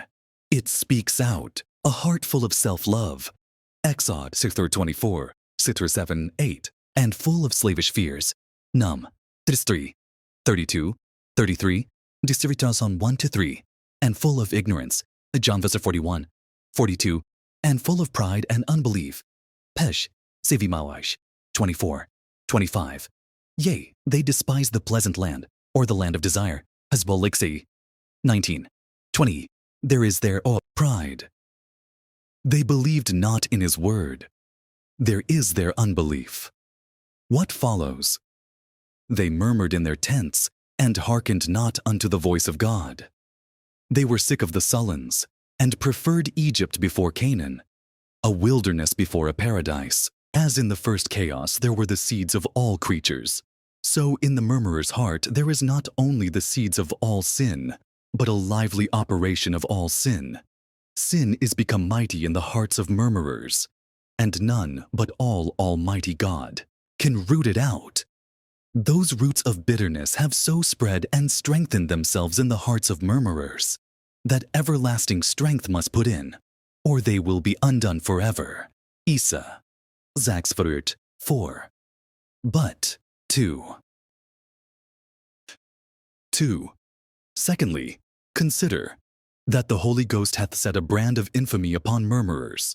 He hath stigmatized them for ungodly persons, Jude 16, 16, to execute judgment upon all, and to convince all that are ungodly among them of all their ungodly deeds which they have ungodly committed, and of all their hard speeches which ungodly sinners have spoken against him. But who are these ungodly sinners? They are murmurers, complainers, walking after their own lusts. Ingstadra, Verer 16. When Christ comes to execute judgment upon ungodly ones, murmurers shall be set in the front. They shall experience the fierceness of his wrath and the greatness of his wrath. The front, you know, is first assaulted, and most strongly assaulted. Christ will bend all his power and strength against murmurers. His little finger shall be heavier upon them than his loins shall be upon others. 1 Kings the 13. 11:14. Other sinners shall be chastised with whips, but ungodly murmurers shall be chastised with scorpions. If you can joy in that black character of ungodly sinners, Be murmurers still. If not, cease from murmurings. Where murmuring is in its reign, in its dominion, there you may speak and write that person ungodly. Let murmurers make what profession they will of godliness. Yet if murmuring keeps the throne in their hearts, Christ will deal with them at last as ungodly sinners. A man may be denominated ungodly, as well from his murmuring, if he lives under the dominion of it, as from his drunkenness, swearing, whoring, lying, stealing, etc. A murmurer is an ungodly man. He is an ungodlike man. No man on earth more unlike to God than the murmurer. And therefore, no wonder if when Christ comes to execute judgment, he deals so severely and terribly with him. In the wars of Tamberlin, one having found a great pot of gold that was hid in the earth, he brought it to Tamberlin, who asked whether it had his father's stamp upon it. But when he saw that it had not his father's stamp, but the Roman stamp upon it, he would not own it, but cast it away. The Lord Jesus, when he shall come with all his saints to execute judgment, oh, he will not own murmurers. Nay, he will cast them away forever, because they have not his Father's stamp upon them. Ah, souls, souls, as you would not go up and down this world with a badge of ungodliness upon you, take heed of murmuring. Prune. Thirdly, consider that murmuring is the mother sin. It is the mother of harlots, the mother of all abominations, a sin that breeds many other sins, viz. Disobedience, contempt, ingratitude, impatience, distrust, rebellion, cursing, carnality. Yea, it charges God with folly, yea, with blasphemy. Number 1 Sabamad 41, Zabalit Sani 10, Judges, Vithander 2. The language of a murmuring, a muttering soul is this: surely God might have done this sooner, and that wiser, and the other thing better, etc. As the river Nilus bringeth forth many crocodiles, and the scorpion many serpents, at one birth, so murmuring is a sin that breeds and brings forth many sins at once. Murmuring is like the monster Hydra. Cut off one head, and many will rise up in its room.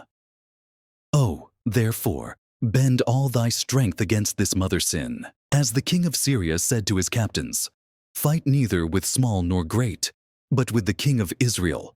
1 Kings 31. So say I, fight not so much against this sin or that, but fight against your murmuring, which is a mother sin.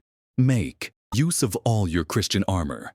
Make use of all the ammunition of heaven to destroy the mother, and in destroying of her, you will destroy the daughters. Epha. Vermter 10:11.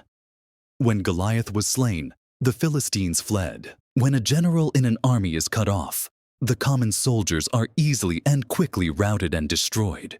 So, destroy but murmuring, and you will quickly destroy disobedience, ingratitude, impatience, distrust, etc. Oh, kill this mother sin, that this may never kill thy soul. I have read of Sennacherib, that after his army was destroyed by an angel, Isa or Kutwand, and he returned home to his own country, he inquired of one about him, what he thought the reason might be why God so favored the Jews. He answered that there was one Abraham, their father, that was willing to sacrifice his son to death at the command of God, and that ever since that time God favored that people. Well, said Sennacherib, if that be so, I have 2 sons, and I will sacrifice them both to death, if that will procure their God to favor me. Which, when his 2 sons heard, they, as the story goeth, slew their fattier, Isa. Psalms 38. Choosing rather to kill than to be killed. So do thou choose rather to kill this mother sin than to be killed by it, or by any of those vipers that are brought forth by it. 8, 9. 4. Fourthly, consider that murmuring is a God-provoking sin. It is a sin that provokes God not only to afflict, but also to destroy a people. Nomudawartiyam 27:29. How long shall I bear with this evil congregation which murmur against me? I have heard the murmuring of the children of Israel, which they murmur against me. Say unto them, As truly as I live, saith the Lord, as you have spoken in mine ears, so will I do to you. Your carcasses shall fall in this wilderness, and all that were numbered of you, according to your whole number, from 20 years old and upward, which have murmured against me. Uncorzex 10. Neither murmur ye, as some of them also murmured, and were destroyed of the destroyer. All our murmurings do but provoke the Lord to strike us and destroy us. I have read of Caesar, that, having prepared a great feast for his nobles and friends, it so fell out that the day appointed was extreme, foul, that nothing could be done to the honor of their meeting. Whereupon he was so displeased and enraged, that he commanded all them that had bows to shoot up their arrows at Jupiter, their chief god, as in defiance of him for that rainy weather. Which, when they did, their arrows fell short of heaven, and fell upon their own heads, so that many of them were very sorely wounded. So all our mutterings and murmurings, which are as so many arrows shot at God himself, they will return upon our paths, hearts. They reach not him, but they will hit us. They hurt not him, but they will wound us. Therefore it is better to be mute than to murmur. It is dangerous to provoke a consuming fire. Hebrew 29, 5. Fifthly, consider that murmuring is the devil's image, sin, and punishment. Satan is still a murmuring. He murmurs at every mercy that God bestows, at every dram of grace he gives. Job 8, 9. He murmurs at every sin he pardons, and at every soul he saves. A soul cannot have a good look from heaven, nor hear a good word from heaven, nor receive a love letter from heaven. But Satan murmurs at it. He murmurs and mutters at every act of pitying grace, and at every act of preventing grace, and at every act of supporting grace, and at every act of strengthening grace, and at every act of comforting grace that God exercises towards poor souls. He murmurs at every sip, at every drop, at every crumb of mercy that God bestows. Cyprian, Aquinas, and others conceive that the cause of Satan's banishment from leaven was his grieving and murmuring at the dignity of man, whom he beheld made after God's own image, insomuch that he would relinquish his own glory to divest so noble a creature of perfection, and rather lie in hell himself than see Adam placed in paradise. But certainly, after his fall, murmuring and envy at man's innocence and felicity put him upon attempting to plunge man into the bottomless gulf of sin and misery. He, knowing himself to be damned and lost forever, would needs try all ways how to make happy man eternally unhappy. Mr. Howell tells it as a strange thing that a serpent was found in the heart of an Englishman when he was dead. But alas, this old serpent was by sad experience found to have too much power in the heart of Adam whilst alive, and whilst in the height of all his glory and excellency. Murmuring is the firstborn of the devil, and nothing renders a man more like to him than murmuring. Constantine's sons did not more resemble their father, nor Aristotle's scholars their master, nor Alexander's soldiers their general, than murmurers do resemble Satan. And as murmuring is Satan's sin, so it is his punishment. God hath given him up to a murmuring spirit. Nothing pleases him. All things go against him. He is perpetually a muttering and murmuring at persons or things. Now, oh, what a dreadful thing is it to bear Satan's image upon us, and to be given up to be the devil's punishment. It were better not to be, than thus to be given up, and therefore cease from murmuring, and sit mute under your sorest trials. But sixthly, consider that murmuring is a mercy embittering sin, and mercy souring sin. As put the sweetest things into a sour vessel, it sours them, or put them into a bitter vessel, and it embitters them. Murmuring puts gall and wormwood into every cup of mercy that God gives into our hands. As holy silence gives a sweet taste, a delightful relish, to all a man's mercies, so murmuring embitters all. The murmurer can taste no sweetness in his sweetest morsels. Every mercy, every morsel, tastes like the white of an egg to him. Job vi, 6. This mercy, saith the murmurer, is not toothsome, nor that mercy is not wholesome. Here is a mercy wants salt, and there is a mercy wants sauce. A murmurer can taste no sweet, can feel no comfort. He can take no delight in any mercy he enjoys. The murmurer writes mara, that is bitterness, upon all his mercies. And he reads and tastes bitterness in all his mercies. All the murmurer's grapes are grapes of gall, and all their clusters are bitter. Deut. Stews. 23. As to the hungry soul, every bitter thing is sweet. Prophres civis. 7. So to the murmuring soul, every sweet thing is bitter. The mute Christian can suck sweetness from every breast of mercy, but the murmurer cries out, "Oh, it is bitter." On 7. Seventhly, consider that murmuring is a mercy-destroying sin, a mercy-murdering sin. Murmuring cuts the throat of mercy. It stabs all our mercies at the heart. It sets all a man's mercies a-bleeding about him at once. Pneuma. Geonther 30. Doubtless, ye shall not come into the land concerning which I swear to make you dwell therein, save Caleb the son of Jephunneh, and Joshua the son of Nun. God promises them that they should possess the Holy Land upon the condition of their obedience. This condition they break, and therefore God was not forsworn, though he cut them off in the wilderness, and kept them out of Canaan. Dent. Oxendur 16. 17. But what is the sin that provokes the Lord to bar them out of the land of promise, and to cut them off from all those mercies that they enjoyed which entered into the Holy Land? Why, it was their murmuring, as you may see in Numbers the 13th, 1-3, 26-29. As you love your mercies, as you would have the sweet of your mercies, and as you would enjoy the life of your mercies, take heed of murmuring. Murmuring will bring a consumption upon your mercies. It is a worm that will make all your mercies to wither.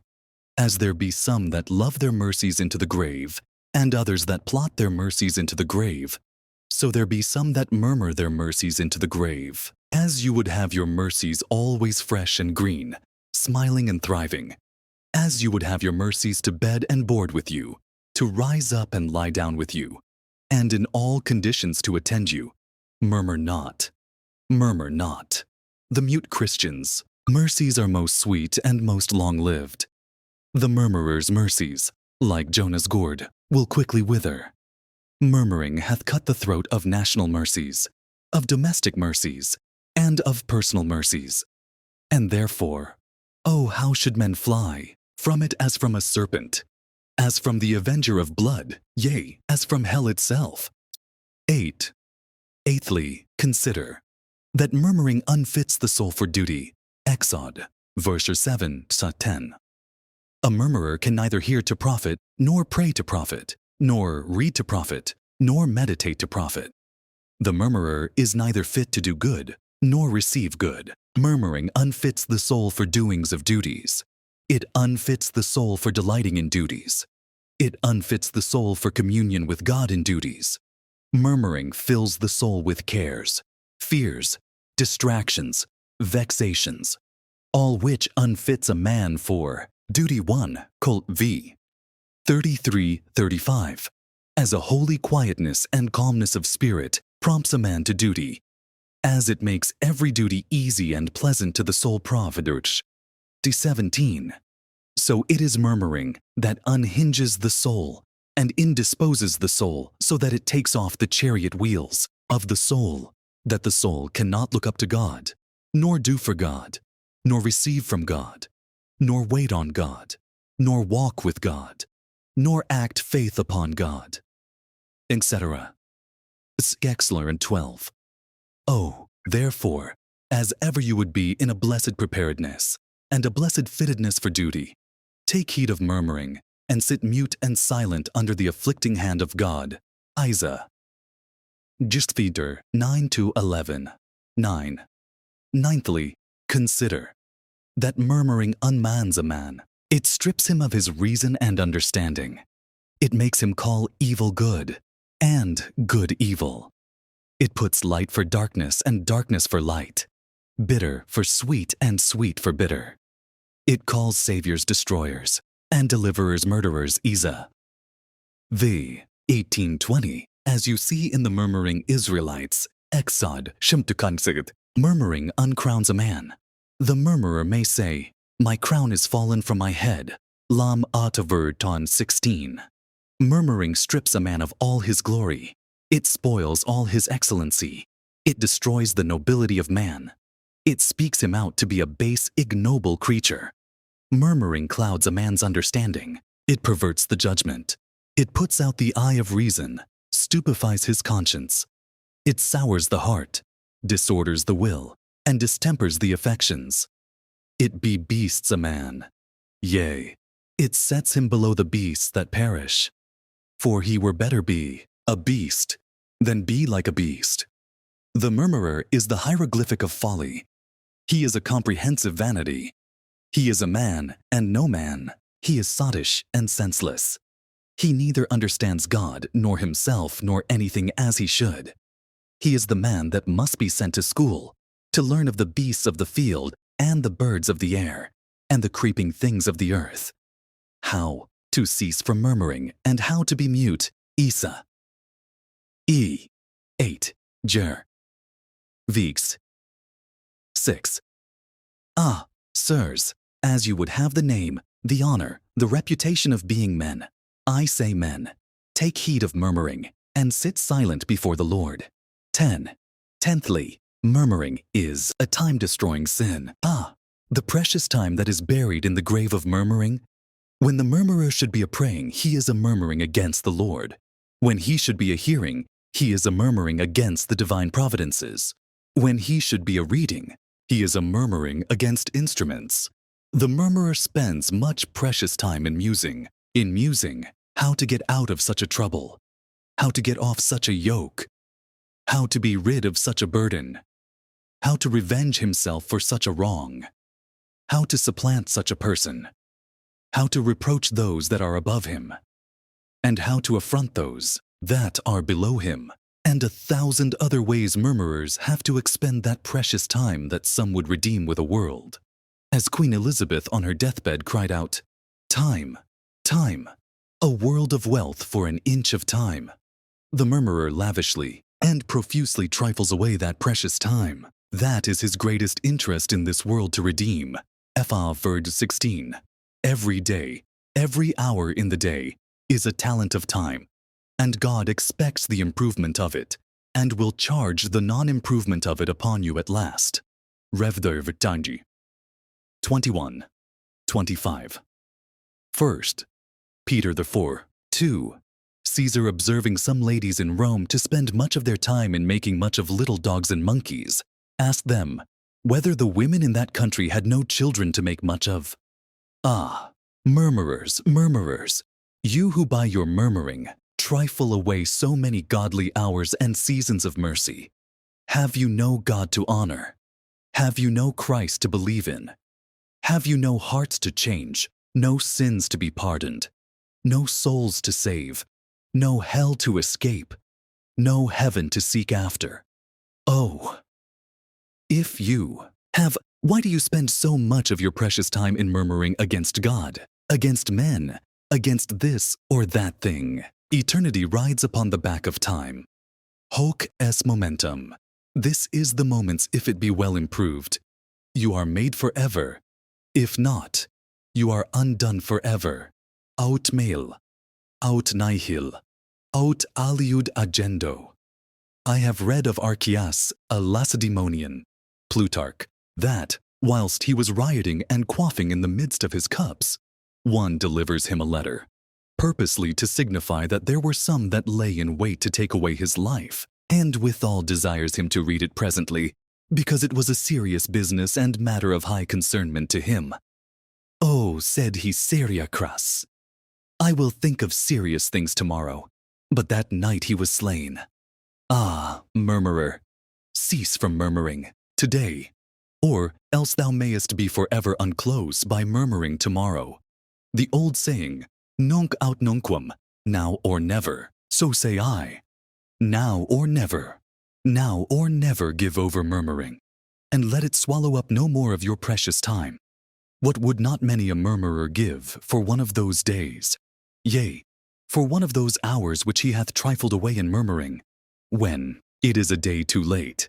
The rabbis glory in this conceit, that a man hath so many bones as there be letters in the Decalogue, and just so many joints and members as there be days in the year, to show that all our strength and time should be expended in God's service.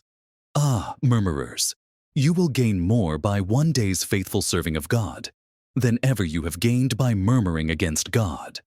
But 11thly, consider this, Christians, that of all men in the world you have least cause, yea, no cause, to be murmuring and muttering under any dispensation that you meet with in this world. Is not God thy portion? Chrysostom propounds this question. Was Job miserable when he had lost all that God had given him? And gives this answer, no, he had still the God that gave him all. Is not Christ thy treasurer? Is not heaven thine inheritance? And wilt thou murmur? Host thou not much in hand, and more in hope? Hast thou not much in possession, but much more in reversion? And wilt thou murmur? Hath not God given thee a changed heart, a renewed nature, and a sanctified soul? And wilt thou murmur? Hath he not given thee himself to satisfy thee, his Son to save thee, his Spirit to lead thee, his grace to adorn thee, his covenant to assure thee, his mercy to pardon thee, his righteousness to clothe thee? And wilt thou murmur? Hath he not made thee a friend, a son, a brother, a bride, an heir? And wilt thou murmur?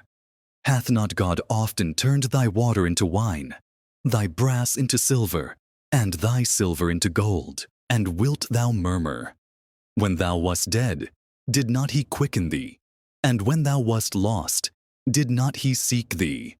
And when thou wast wounded, did not he heal thee? And when thou were falling, did not he support thee? And when thou were down, did not he raise thee? And when thou were staggering, did not he establish thee? And when thou were erring, did not he reduce thee? And when thou were tempted, did not he succor thee? And when thou went in dangers, did not he deliver thee? And wilt thou murmur? What? Thou that art so highly advanced and exalted above many thousands in the world? Murmuring is a black garment, and it becomes none so ill as saints. 12thly, and lastly, consider that murmuring makes the life of man invisible miserable. Every murmurer is his own executioner. Murmuring vexes the heart. It wears and tears the heart. It enrages and inflames the heart. It wounds and stabs the heart. Every murmurer is his own martyr. Every murmurer is a murderer. He kills many at once, viz., his joy, his comfort, his peace, his rest, his soul. No man so inwardly miserable as the murmurer. No man hath such inward gripes and griefs as he, such inward bitterness and heaviness as he, such inward contentions and combustions as he. Every murmurer is his own tormentor. Murmuring is a fire within that will burn up all. It is an earthquake within that will overturn all. It is a disease within that will infect all. It is a poison within that will prey upon all. And thus I have done with those motives that may persuade us not to murmur nor mutter, but to be mute and silent under the greatest afflictions, the saddest providences and sharpest trials that we meet with in this world. I shall now address myself to answer those objections and to remove those impediments which hinder poor souls from being silent and mute under the afflicting hand of God, etc. Obj. 1. Sir, did I but know that I were afflicted in love, I would hold my peace under my affliction. I would sit mute before the Lord. But oh, how shall I come to understand that these strokes are the strokes of love, that these wounds are the wounds of a friend? I answer, first, if thy heart be drawn more out to the Lord by thy afflictions, then the afflictions are in love. If they are so sanctified as that they draw out thy soul to love the Lord more, and to fear the Lord more, and to please the Lord more, and to cleave to the Lord more, and to wait on the Lord more, and to walk with the Lord more, then they are in love. Oh, then they are the wounds of a friend indeed. It is reported of the lioness that she leaves her young whelps till they have almost killed themselves with roaring and yelling. And then, at the last gasp, when they have almost spent themselves, she relieves them, and by this means they become more courageous. And so, if the afflictions that are upon us do increase our courage, strengthen our patience, raise our faith, inflame our love, and enliven our hopes, certainly they are in love. And all our wounds are the wounds of a friend. But 2. Secondly, if you are more careful and studious how to glorify God in the affliction, and how to be kept from sinning under the affliction, then how to get out of the affliction, then certainly your affliction is in love. Dan. E. and V. 1617. Heb. Iksai. Where God smites in love, there the soul makes it his study how to glorify God, and how to lift up God, and how to be a name and an honor to God. The daily language of such a soul under the rod is this: Lord, stand by me that I sin not. Uphold me that I sin not. Strengthen me that I sin not. John 7:10. He that will not sin to repair and make up his losses, though be knew assuredly that the committing of such a sin would make up all again, he may conclude that his affliction is in love. I have read of a nobleman whose son and heir was supposed to be bewitched, and being advised to go to some wizard or cunning man, as they are called, to have some help for his son, that he might be unwitched again, he answered, "Oh, by no means. I had rather the witch should have my son than the devil. His son should suffer rather than he would sin him out of his sufferings. He that will not break the hedge of a fair command, to avoid the foul way of some heavy affliction, may well conclude that his affliction is in love. Christians, what say you? When you are in the mount, do you thus bespeak the Lord? Lord, take care of thy glory, and let me rather sink in my affliction than sin under my affliction. If this be the bent and frame of thy heart, it is certain the affliction that is upon thee is in love. The primitive times afforded many such brave spirits, though this age affords but few. Thirdly, if you enjoy the special presence of God with your spirits in your affliction, then your affliction is in love. Misbar Lantids 4:6. Isa. Exlere. 2. When thou passest through the waters, I will be with thee, and through the rivers, they shall not overflow thee. When thou walkest through the fire, thou shalt not be burnt, neither shall the flames kindle upon thee. Hast thou a special presence of God with thy spirit, strengthening of that, quieting of that, stilling of that, satisfying of that, cheering and comforting of that? Asbot Axiviv 119. In the multitude of my thoughts, that is, of my troubled, intricate, ensnared, intertwined, and perplexed thoughts, as the branches of a tree by some strong wind are twisted one within another, as the Hebrew word properly signifies, thy comforts delight my soul. Here is a presence of God with his soul. Here is comforts and delights that reach the soul.